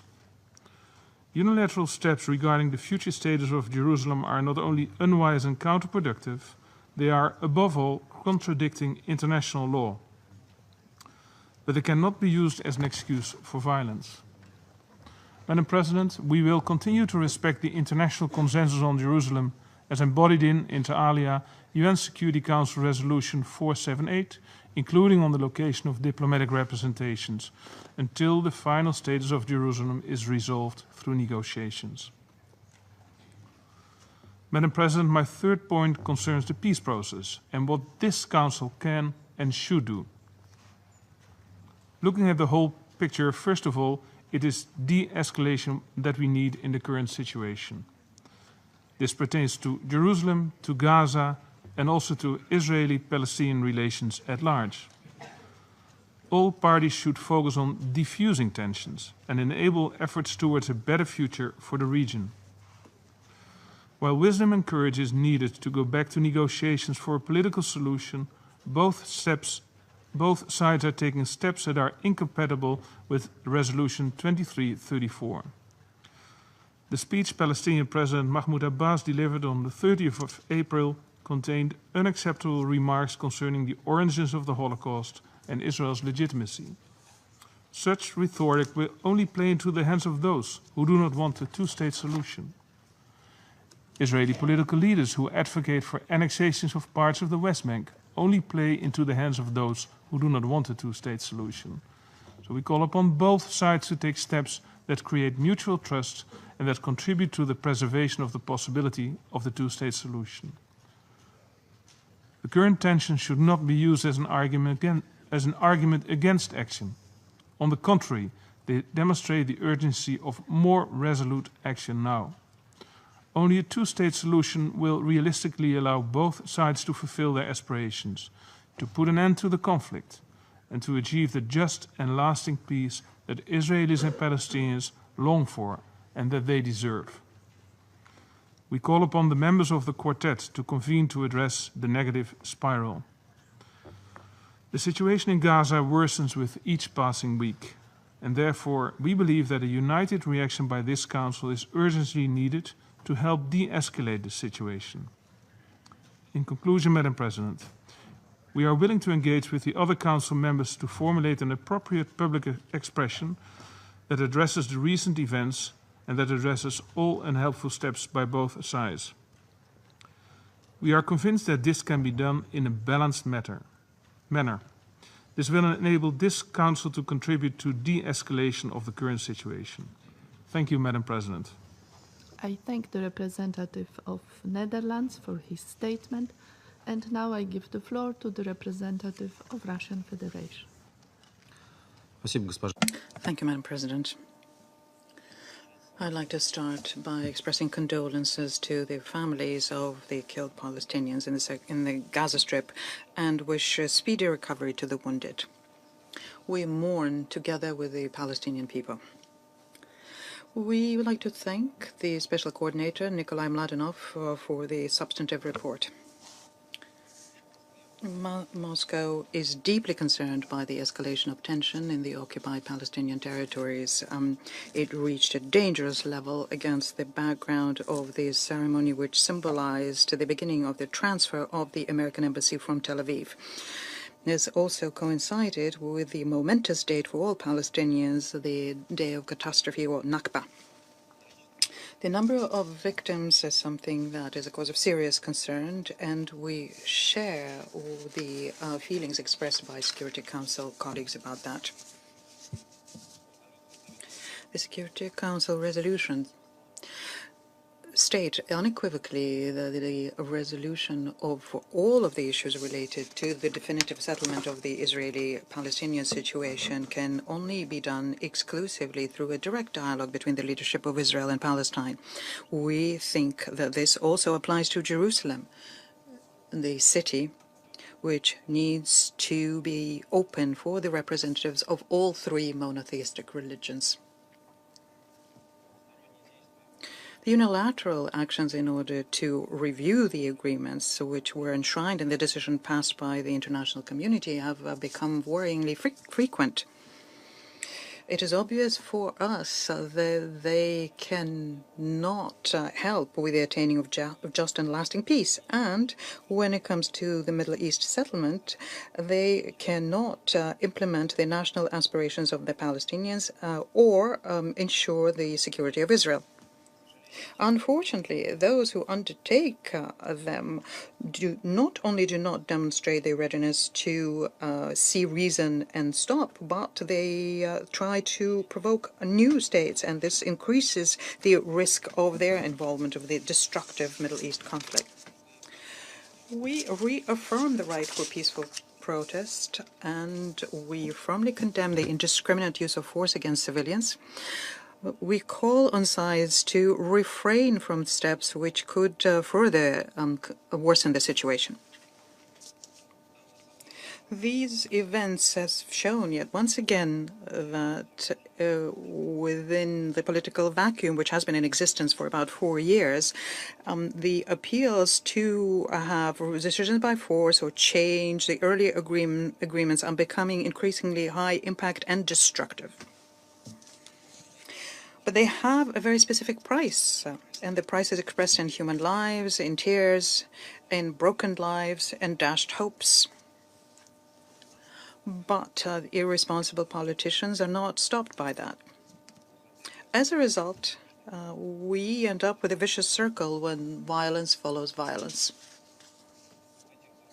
Given these explosive conditions, there is a need to urgently intensify the efforts by the international community aimed at resuming the political process between the Palestinians and Israelis on the basis of well-known international legal basis. This includes the Security Council decisions and principles which are contained in the Arab Peace Initiative.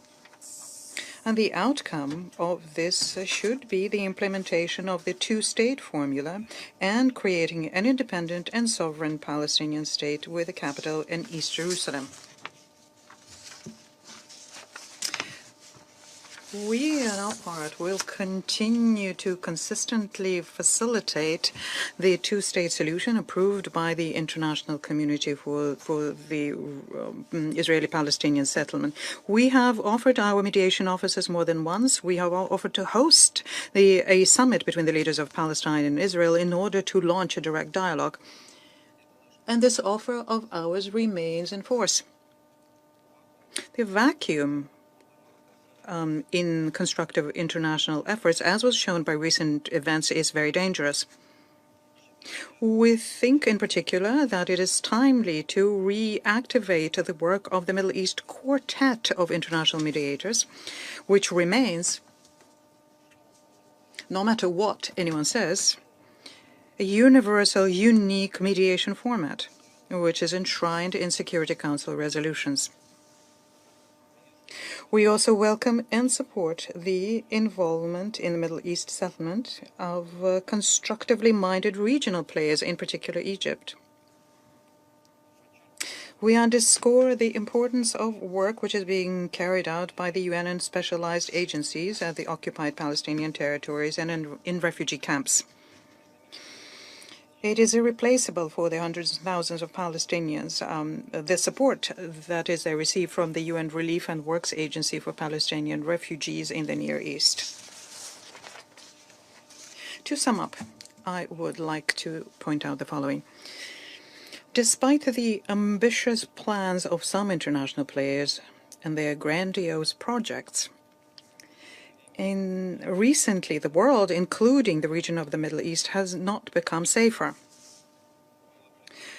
Many international actions were undertaken which are at variance with international law, and they only compounded the destabilizing tendencies. And the situation in the Palestinian territories now is a good example of the fact that the situation is going in the wrong direction. Unfortunately, in the past days, we have the ever firm conviction that those who undertake such steps have no intention of changing that direction. Thank you. I thank the representative of Russian Federation for his statement, and now I shall make a statement in my capacity as the representative of Poland. At the outset, let me thank the Special Coordinator Nikolai Mladenov for his very comprehensive, but unfortunately profoundly alarming briefing. We express our great concern about tragic loss of human lives in the Gaza Strip. During protests near the Gaza fence, high number of people have been killed and injured, unfortunately including children. As we might face more tensions in the coming days, we call on everyone to show the utmost restraint to avoid further escalation of violence resulting in loss of life.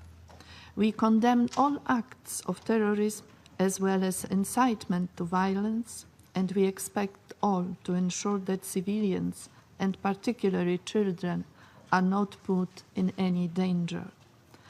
We call for an independent and transparent investigation into these incidents and further call for respect for international human rights law and international humanitarian law, including protection of civilians. While recognizing Israel's right to protect its border, we strongly underline that the use of force must be proportionate. In this context, let me stress that Israel must exercise maximum restraint in the use of live fire. While talking about demonstrations, we emphasize that Israel must respect the right to peaceful protests, while Hamas and those who are leading the demonstrations in Gaza must ensure that they remain peaceful, strictly non-violent, and without any provocations. We call upon all parties to strictly comply with their obligations under international humanitarian law and human rights law. Given the number of the casualties among civilians in the recent escalation in the Gaza Strip, it is our imperative to protect them at all levels. Therefore, we encourage all efforts to enhance protection of civilians and respect for international humanitarian law and human rights law by parties to conflict. The current situation in Gaza could have significant consequences on regional and international peace and security. Last 3 conflicts in Gaza in the past decade were a clear example of that. Therefore, the Security Council should contribute to de-escalation efforts, including through an appropriate public expression. While talking more broadly about last developments, we would like to once again reiterate our firm commitment to the two-state solution, and in this context underline our position on Jerusalem. This position remains unchanged. We strongly believe that aspirations of both parties for Jerusalem must be fulfilled, and a way to resolve the status of Jerusalem as the future capital of both states must be found through negotiations. The status of Jerusalem should also assume mutual recognition of historical relations and national rights of both parties to the city. We will continue to respect the international consensus on Jerusalem, embodying in inter alia UN Security Council Resolution 478, including the location of the diplomatic representations until the final status of Jerusalem is resolved. Let me once again underline that reaching a peace agreement will be possible only through peace talks based on international law and the principles governing peaceful relations between states. A key element in this context would also be a meaningful dialogue on the three main monotheistic religions. I resume now my function as President of the Council. I now give the floor to the permanent observer of the Observer State of Palestine.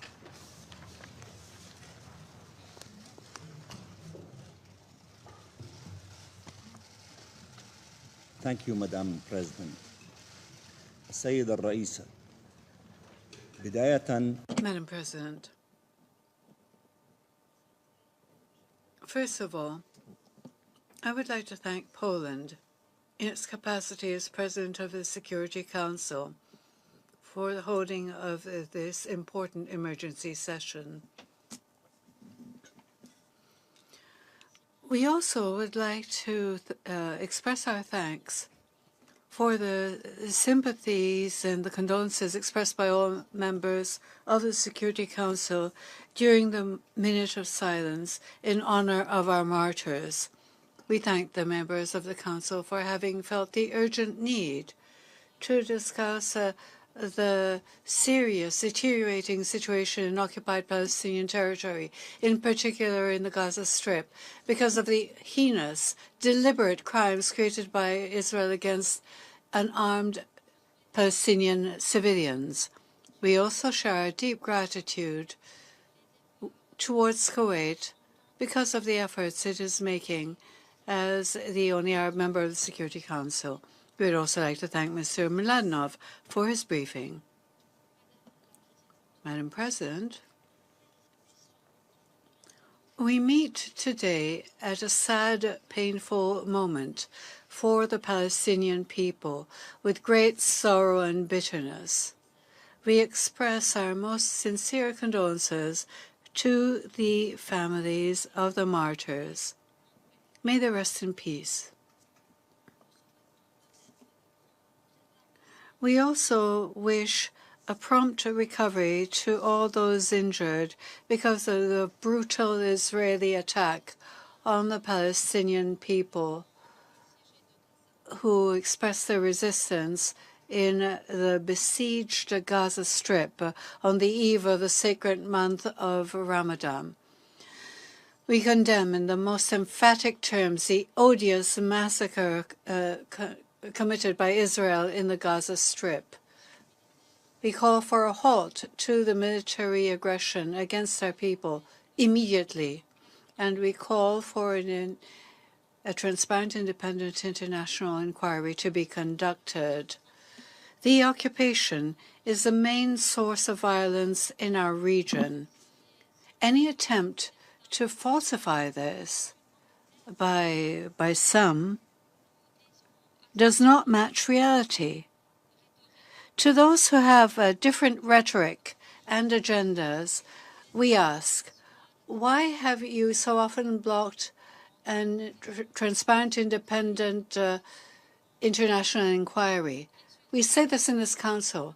We accept the results of such an investigation beforehand, even before it takes place. The Secretary General has agreed to such an investigation. So has Mr. Mladenov and 14 members of the Security Council on many occasions. I reiterate, we accept whatever the outcome of such an investigation is, as long as the other parties accept such an investigation themselves. Why are some blocking the will of the majority of this council? What is happening on the ground is not clear. If this is not the case, then let us investigate what is happening on the ground. And as I was saying, we accept the outcome of such an investigation. Are the other parties willing for such an independent, impartial, and transparent investigation to take place under the auspices of the Secretary General of the United Nations, so that things will not remain on the level of accusations and mutual suspicion? Let's have such an investigation. Israel continues its brutal attack on unarmed Palestinian civilians in the Gaza Strip in a flagrant violation of international law, including international humanitarian law, human rights law, and the provisions on the protection of civilians. What this is a war crime, a crime against humanity, in accordance with the Rome Statute that created the ICC. We have come to the Security Council many times to ask for immediate action to stop the Israeli aggression against our unarmed people, our people who are crushed under the odious Israeli occupation, our people who are suffering from forced displacement and exile for over 70 years. We have sent hundreds of letters describing what is happening on the ground in terms of the brutal Israeli occupation of our people. We have sent many appeals to implement the provisions of international law, the provisions of international humanitarian law, of human rights law, and the relevant provisions and decisions of the United Nations. We have warned against the crushing of a people as a whole, the various forms of abuse and oppression. We have warned you not to close your eyes to the catastrophic solution in occupied Palestinian territory, including East Jerusalem, and the continued deterioration of conditions in occupied Palestinian territory because of the Israeli occupation, which culminated in the illegitimate U.S. decision on Jerusalem. We have warned you about the constant ongoing impunity of Israel. We have asked for the exceptional immunity to be lifted, which makes it possible for Israel to act as if it were above the law. We have called Israel to be held responsible for its actions and for justice to be done for innocent victims. In the past and for the past 8 weeks, we have begged you constantly to prevent another massacre conducted by Israel, the occupying power.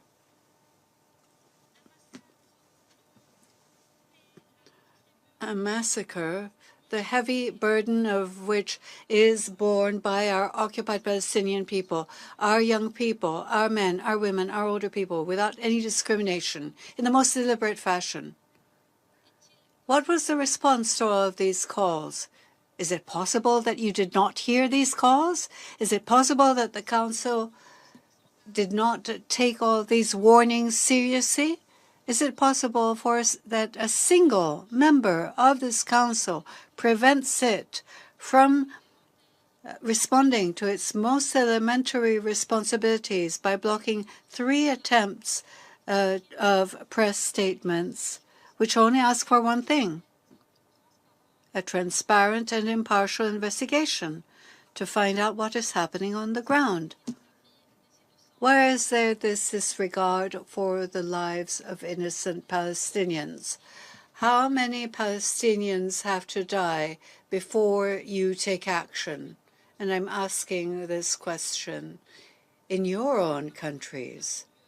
If a massacre were to take place, and if in 24 hours there are 61 people died, including small children, and over 2,000 injured over the course of just 24 hours, what would you do? Would you accept the Security Council remaining paralyzed?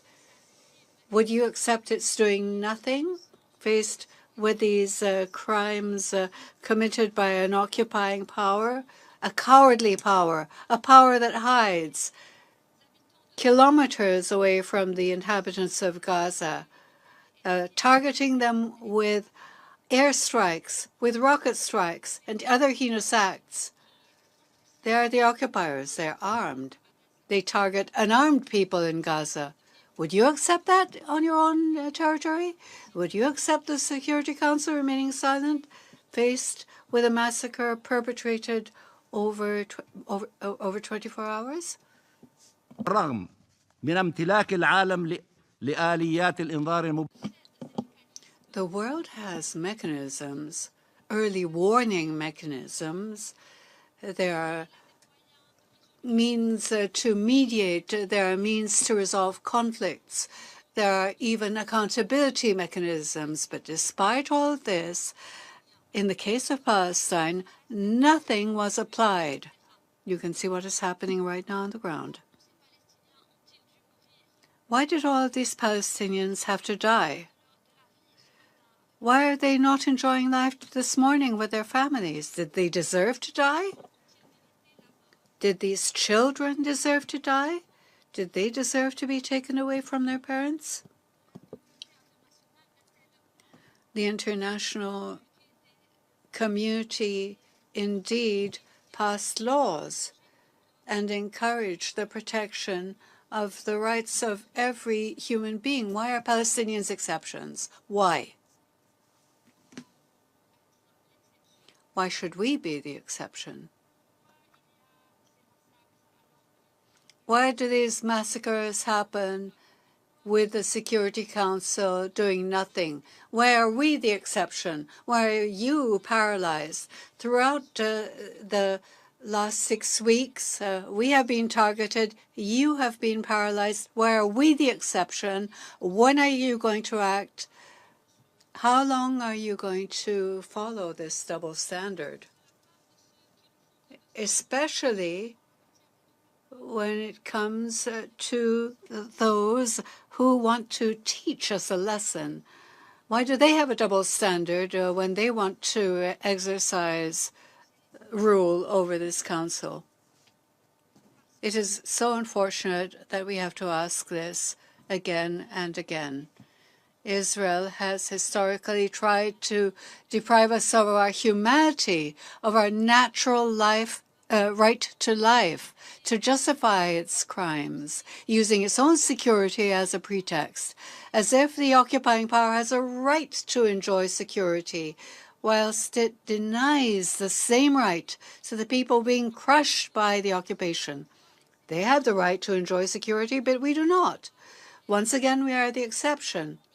They have the right to fire live ammunition against us, to kill over 60 people in 24 hours, to injure over 2,000 people, unarmed people. While they have heavy weaponry, they are a kilometer away from these peaceful demonstrations in trenches, and they have all the weaponry they need and more. Today, Madam President, with a heavy heart, the dear Gaza Strip is burying yet again more children, more young people. They are burying more children who simply peacefully demonstrated to protest against their miserable living conditions imposed on them unfairly by the Israeli occupation, to reject the humiliation, the oppression, the servitude to which they are subjected, to call for the rights that are theirs, the right of self-determination, the right of return. Israel, the occupying power, killed 61 civilians in just 24 hours, including 8 children. Israel injured over 2,000 people. Many of them are severely injured, again in less than 24 hours.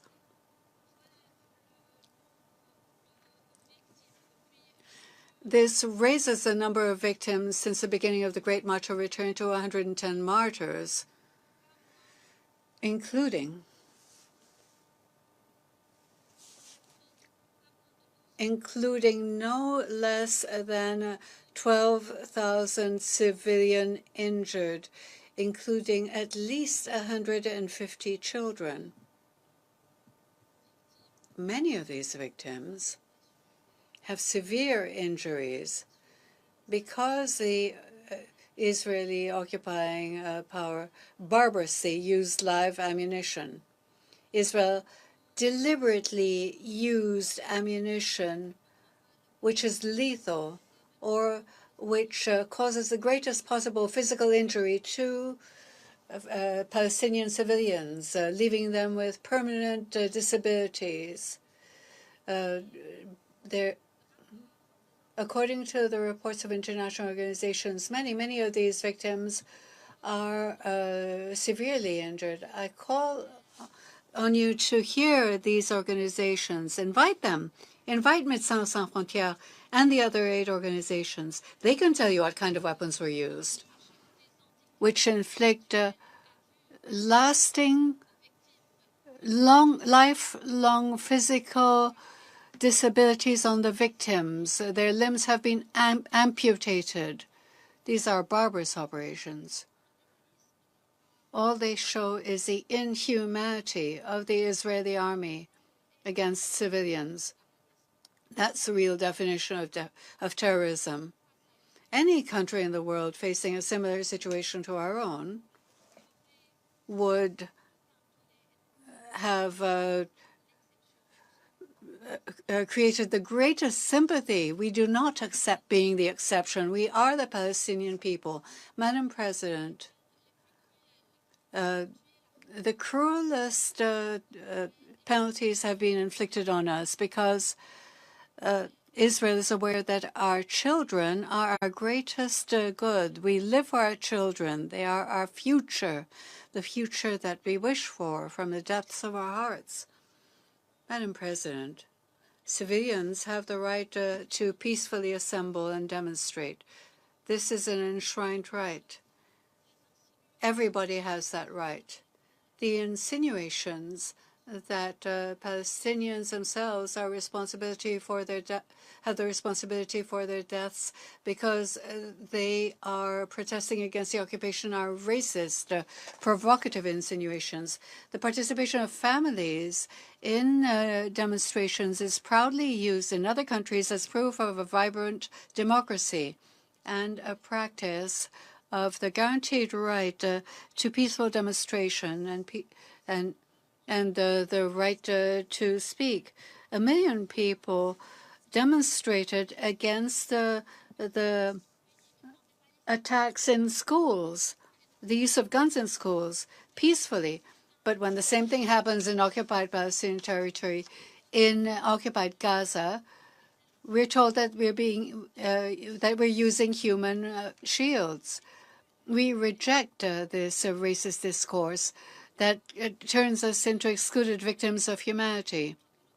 We have the right to demonstrate as families against the occupation and its arrogance. We have the right to exercise our rights. Our men, women, children, and older people have those rights. It's a civilized act. It's accepted in any other country. Why not in ours? Why are we being accused in a racist, fallacious way just because we exercise the same rights as anyone else, even though we are occupied in a much more difficult situation? Like the rest of humankind, we wish to raise our children in love for their country and participate collectively in civilized human actions. Why are we being accused of doing other things? We are not. These activities are not scorned in other countries. mention is not made of people being used as human shields. We reject this description of peaceful Palestinian demonstrations. All they do is seek to exonerate Israel, the occupying power, from its responsibility in using live ammunition on innocent, unarmed demonstrators and their responsibility for the deliberate mutilation and killing, which strengthens the despair of the Palestinian people and decreases their hope for justice and peace to come to them. This goes hand in hand with the relevant resolutions of the Security Council calling for the protection of civilians in armed conflict, including the protection of children, women, and humanitarian workers, and journalists. These principles should be applied in occupied Palestinian territory, including the besieged and occupied Gaza Strip. No matter what the Israeli version is, it cannot exclude the Gaza Strip from international standards for the protection of civilians. Ensuring international protection is now urgent, especially since Israel, the occupying power, violated international law and clearly dropped its responsibilities to observe international law, in particular the Fourth Geneva Convention, by ensuring the security and the prosperity of Palestinian civilians under occupation. And if we look at this lack of protection for our people, it now falls to the international community in accordance with the Geneva Conventions, and also in accordance with the resolutions and commitments of the Security Council itself. The document sent by the Secretary General on the various experiences and forms of international protection for civilians, which was addressed to you when Spain presided the Security Council a year ago,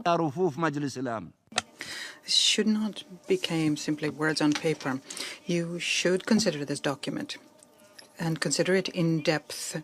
You need to determine what is possible to do in order to ensure there's international protection for the Palestinian people, because the occupying power has not shouldered that responsibility which it has under international law, which is why it is now your responsibility to ensure international protection for the Palestinian people until the end of the odious occupation of our country, until the independence of Palestine. Madam President,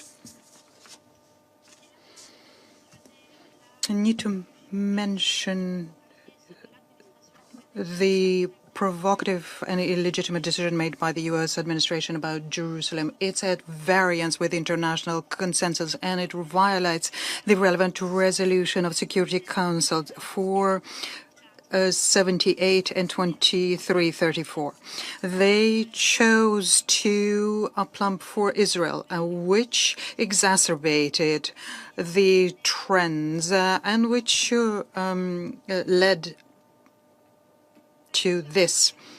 No one is questioning the sovereign rights of countries to choose where they have their embassies. Nonetheless, if this right runs counter to international law, if it's counter to Security Council resolutions, it's no longer a sovereign right.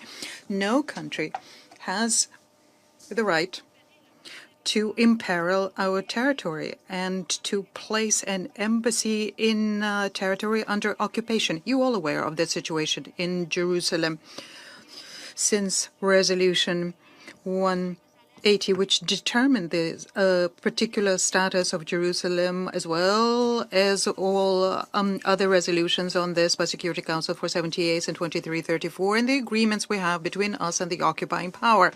The status of Jerusalem is to be determined in the negotiations of final status issues. No one, on the pretext of sovereignty or any other pretext, has the right to act in flagrant violation of international law and the decisions passed by the Security Council. If we were talking about transferring the embassy from Tel Aviv or Haifa or from Tel Aviv or Ashdod, well, you're free to do so. But transferring the embassy from Tel Aviv to Jerusalem is not up to the United States. This is an international law issue. The Trump administration up until today refuses to listen to what the world is saying, to what is stated in United Nations resolutions, in particular in Security Council resolutions, and in particular what is contained in international law and standards. It refuses to listen to that. This is a superpower which should be defending the international law first and foremost, and that is the superpower which should be protecting the Security Council resolutions before anyone else, because of their position as a permanent member of Security Council and as a superpower. They should be the one to abide by the international law, and they should not trample the international law underfoot. They should not closing their eyes to the situation on the ground. The world, the whole world can see this provocation, and the United States should review their position on this flagrant violation of international law and Security Council resolutions. Furthermore, the U.S. administration did not just ignore the status of the city and the central role it plays in peace as a whole. It decided to transfer the embassy from Tel Aviv to Jerusalem, while the Palestinian people are commemorating the 17th anniversary of Al-Nakba, the catastrophe. This is another decision where the U.S. administration is totally ignoring our feelings and our legitimate rights and the feelings of Muslims and Christians and all monotheistic religions throughout the world. This is a provocation for millions of Muslims and Christians. The United States took this decision whilst completely disregarding the feelings of everyone, including the Palestinian people. The United States should have, in their capacity as a superpower, to exert pressure on Israel to put an end to their violations against the Palestinian people, to compel them to respect international law and to create the environment conducive to getting out of the political impasse, and to guarantee an environment which is conducive to peace, security, prosperity, and dignity for everyone. But unfortunately, the United States decided to do the opposite. They decided to strengthen the intransigence on the part of Israel. They decided to protect Israel from international condemnation, from their accountability, from any measure which could rectify this unfair situation, unfair to the Palestinians and their right to freedom and independence. This was the most recent decision on Jerusalem motivated the right-wing government in Israel to implement their policies and illegitimate practices, including the broad daylight murder of innocent civilians without any fear of consequences, because Israel has always had impunity. And this fed into the Israeli aspirations of getting control over Palestinian territory, including the illegitimate annexation of East Jerusalem. Madam President, we have to recognize that the absence of accountability and protecting Israel against any kind of sanction is what allows Israel to go even further in their settlement policies and their racist policies against the Palestinian people. They have the green light, which allows them to commit ever greater crimes against innocent people, which enables them to kill a greater number of people, to imprison Palestinians, to confiscate greater stretches of land and houses, and to displace a greater number of people, and to provoke what is happening today in the occupied Palestinian territories, including Jerusalem. This kind of impunity enables Israel to continue with their illegitimate and inhuman blockade of the Gaza Strip. This has been going on for more than 10 years. This blockade witnessed three kinds of devastating years when they tried to destroy our infrastructure, which catastrophically worsened the situation of about 2 million Palestinians. Israel decided to impose collective punishment, which is a war crime. Israel deprived them of protection. This requires an urgent action to rectify the very difficult humanitarian situation. We several times called on the Council to lift the Israeli blockade against Gaza and provide the necessary assistance to alleviate the suffering of people. Unfortunately, this to date has not been done. And we are making these appeals and exhortations today. Recall Resolution 1860 and Council statements on this. We are asking for serious measures to exert pressure on the occupying power to put an end to the blockade and to open crossing points to enable for the free circulation of people and goods in line with the international humanitarian law. We also call for the support of UNRWA, which, despite the financial crisis which was imposed on it, continues implementing its mandate and providing assistance to refugees, and continues playing an important role to alleviate the suffering of people in the Gaza Strip and meet their urgent needs. Madam President, we call on the Security Council to work without delay to resolve the sensitive issue which threatens international peace and security. The Council must act immediately to stop the massacre committed against our people, in particular now in Gaza. Council cannot remain silent.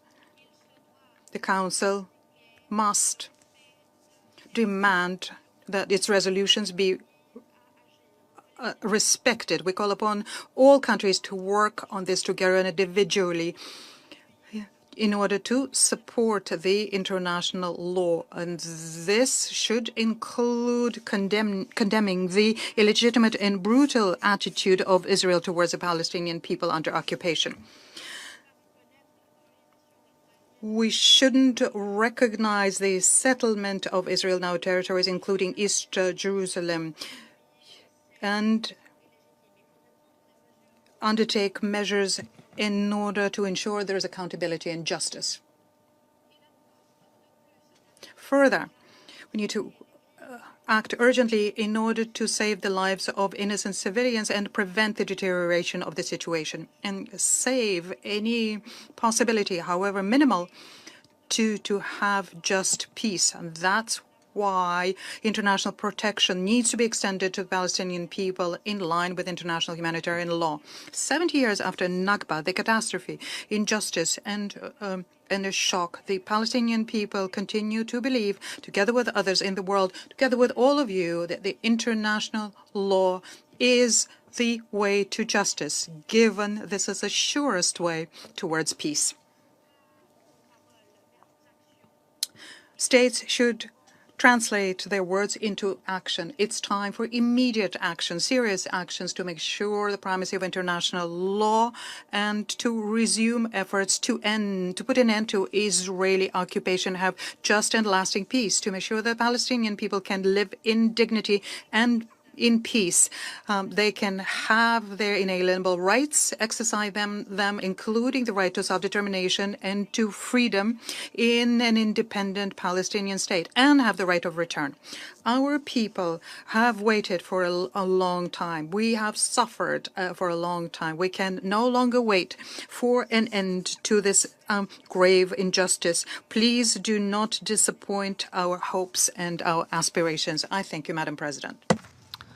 I thank the permanent observer of the Observer State of Palestine for his statement, and now I give the floor to the representative of Israel.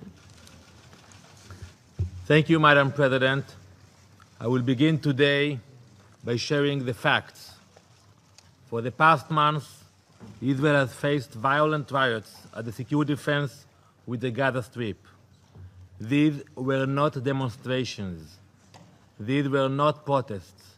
These were violent riots. rioters have thrown Molotov cocktails, planted explosive devices, and rolled burning tires. They have sent flaming materials over the fence, igniting widespread fires on Israel's southern agricultural lands. They have repeatedly attempted to forcibly breach the fence and infiltrate Israeli territory with the explicit goal of killing Israelis. Hamas, an internationally recognized terrorist organization, has taken the people of Gaza hostage. This past Friday, a Hamas-led mob set fire to the Kerem Shalom border crossing terminal and destroyed large parts of it. This crossing is a major entry point for outside goods to enter Gaza. The damage set gas lines and electricity infrastructure on fire and will cost millions of dollars to repair. But Hamas doesn't care. It values destruction over prosperity, death over peace. Israel has known this fact for a long time. We were reminded of it just last week when the IDF found and destroyed the 9th Hamas terror tunnel since last October. This tunnel started in Gaza, running alongside the Erez pedestrian crossing and ending just meters from a village inside Israel. Its goal was terror, to kill and kidnap Jews in the surrounding Israeli towns. Hamas lives on death, but not just the deaths of Israeli civilians. As we have reported time and again, Hamas is guilty of exploiting the innocent people of Gaza as human shields. Hamas terrorists hide behind these innocents, often young children, and place them directly in the line of fire. The facts and the footage do not lie. Hamas is committing grave violations of international law. Its terrorists continue to hide behind innocent children to ensure their own survival, while its leaders incite the people of Gaza to violence. Yahya el-Sinwar, the head of Hamas in Gaza, recently said to a group of Palestinian youth, and I quote, "We favor assassination over a natural death and are always willing to sacrifice our lives." A few days ago, a Hamas member who was captured after attempting to cross into Israel provided critical insight into Hamas's plot. I will reveal some of what we have learned. 1. Hamas is instructing its activists to cut the fence and steal Israel's security cameras in order to sabotage and topple the fence and disrupt IDF activity. 2. Hamas wants the riots it is instigating to be seen in the international media as a popular uprising, not as violent action led by its militants. And 3, most importantly, Hamas terrorists are hiding behind civilians during the riots. However, if the fence is breached, heavily armed Hamas terrorists will enter Israeli territory under cover of the mob to carry out attacks on Israeli civilians. Those are the facts. When it comes to the mob rushing to the fence, too many in the international community never miss an opportunity to legitimize the Palestinian voice of violence. But when it comes to the safety of the Israeli public, too often the world is silent. This is one of the leadership's most cherished tactics. The cycle of death works like this. First, they incite people to violence. Then they place as many civilians as possible, including women and children, in the line of fire to maximize civilian casualties. Then they blame Israel, and then they come here to complain to the UN. This is the deadly game the Palestinians play, and they play it at the expense of innocent children. Once again, the Palestinian leadership is using every ounce of its energy to attack us and to attempt to destroy us. One of the players of this game is sitting right across the room, the Palestinian representative. He left the room. Like Abbas, we can hear spoke and left. It's a routine. Mr. Mansour and his friend, they are guilty of placing young Palestinian children in harm's way. They are killing their own people. They are guilty of exploiting them for the disgraceful public relations game.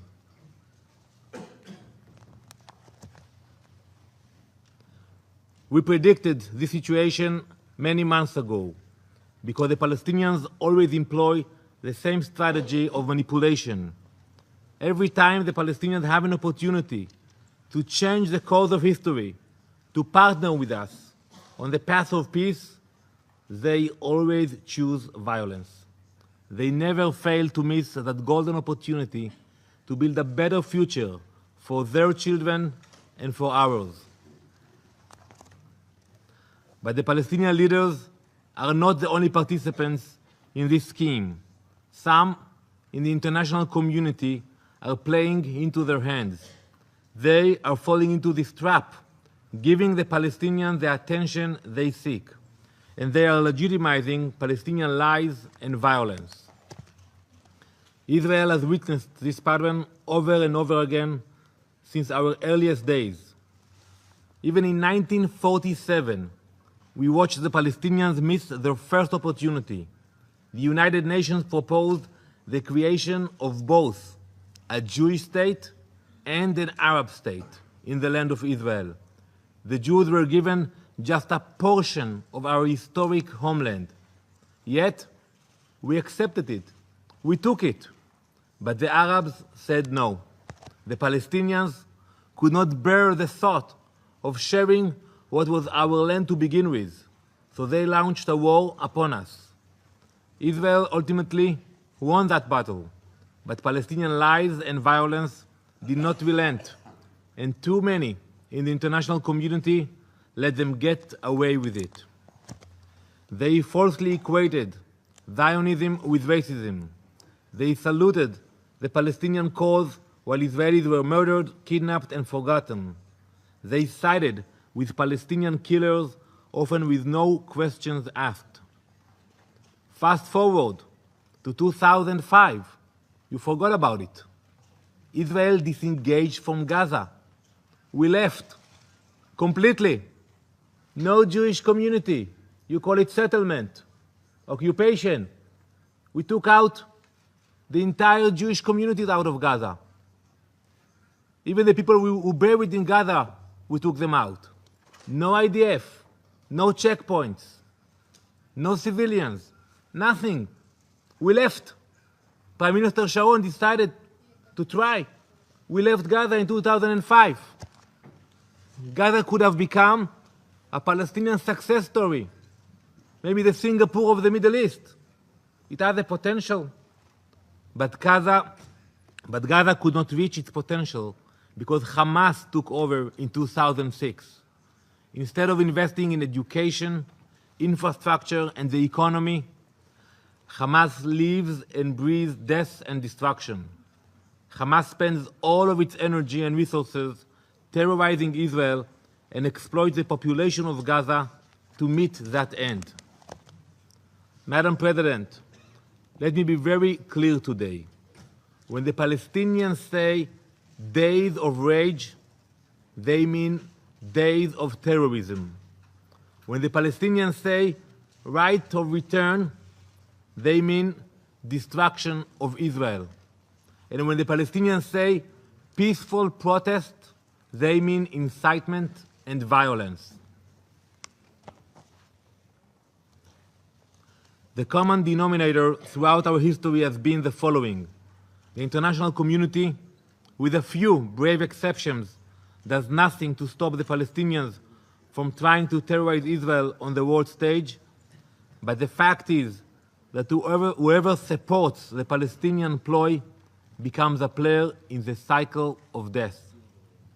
Only by breaking this cycle of orchestrated riots, planned casualties, and pleas for UN sympathy will justice truly be served. Madam President, Israel is marking two major milestones. We are celebrating 70 years since our people re-established our sovereignty and independence by founding the State of Israel in the land of Israel. And we are welcoming with gratitude President Trump's decision to move the U.S. Embassy to Jerusalem, our ancient and eternal capital. This was a step for peace, because in any peace agreement, Jerusalem will be Israel's capital. Everyone who claims the decision to move the U.S. Embassy is the reason or the justification for Palestinian violence should take another look at history. This is an excuse, not a reason, for violence against Israel. If this body truly seeks to uphold security, justice, and truth, then it will stop right here and now, condemn this terror, and reaffirm Israel's right to defend itself. Madam President, the Security Council must set the standard of behavior. You must tell Hamas that violence is not the answer. You must ask yourselves, what would you do? What would you do, each one of you, if a violent mob of tens of thousands was threatening to cross your sovereign borders to attack your people? What would you do if your people were faced with terror attacks day in and day out? You must not give in to the cycle of death that the Palestinians have created. You must call out lies when you see them, condemn Hamas's violence, and place yourselves on the side of truth and the right side of history. Thank you, Madam President. I thank the representative of Israel for his statement. There are no more names inscribed on the list of speakers. The meeting is adjourned.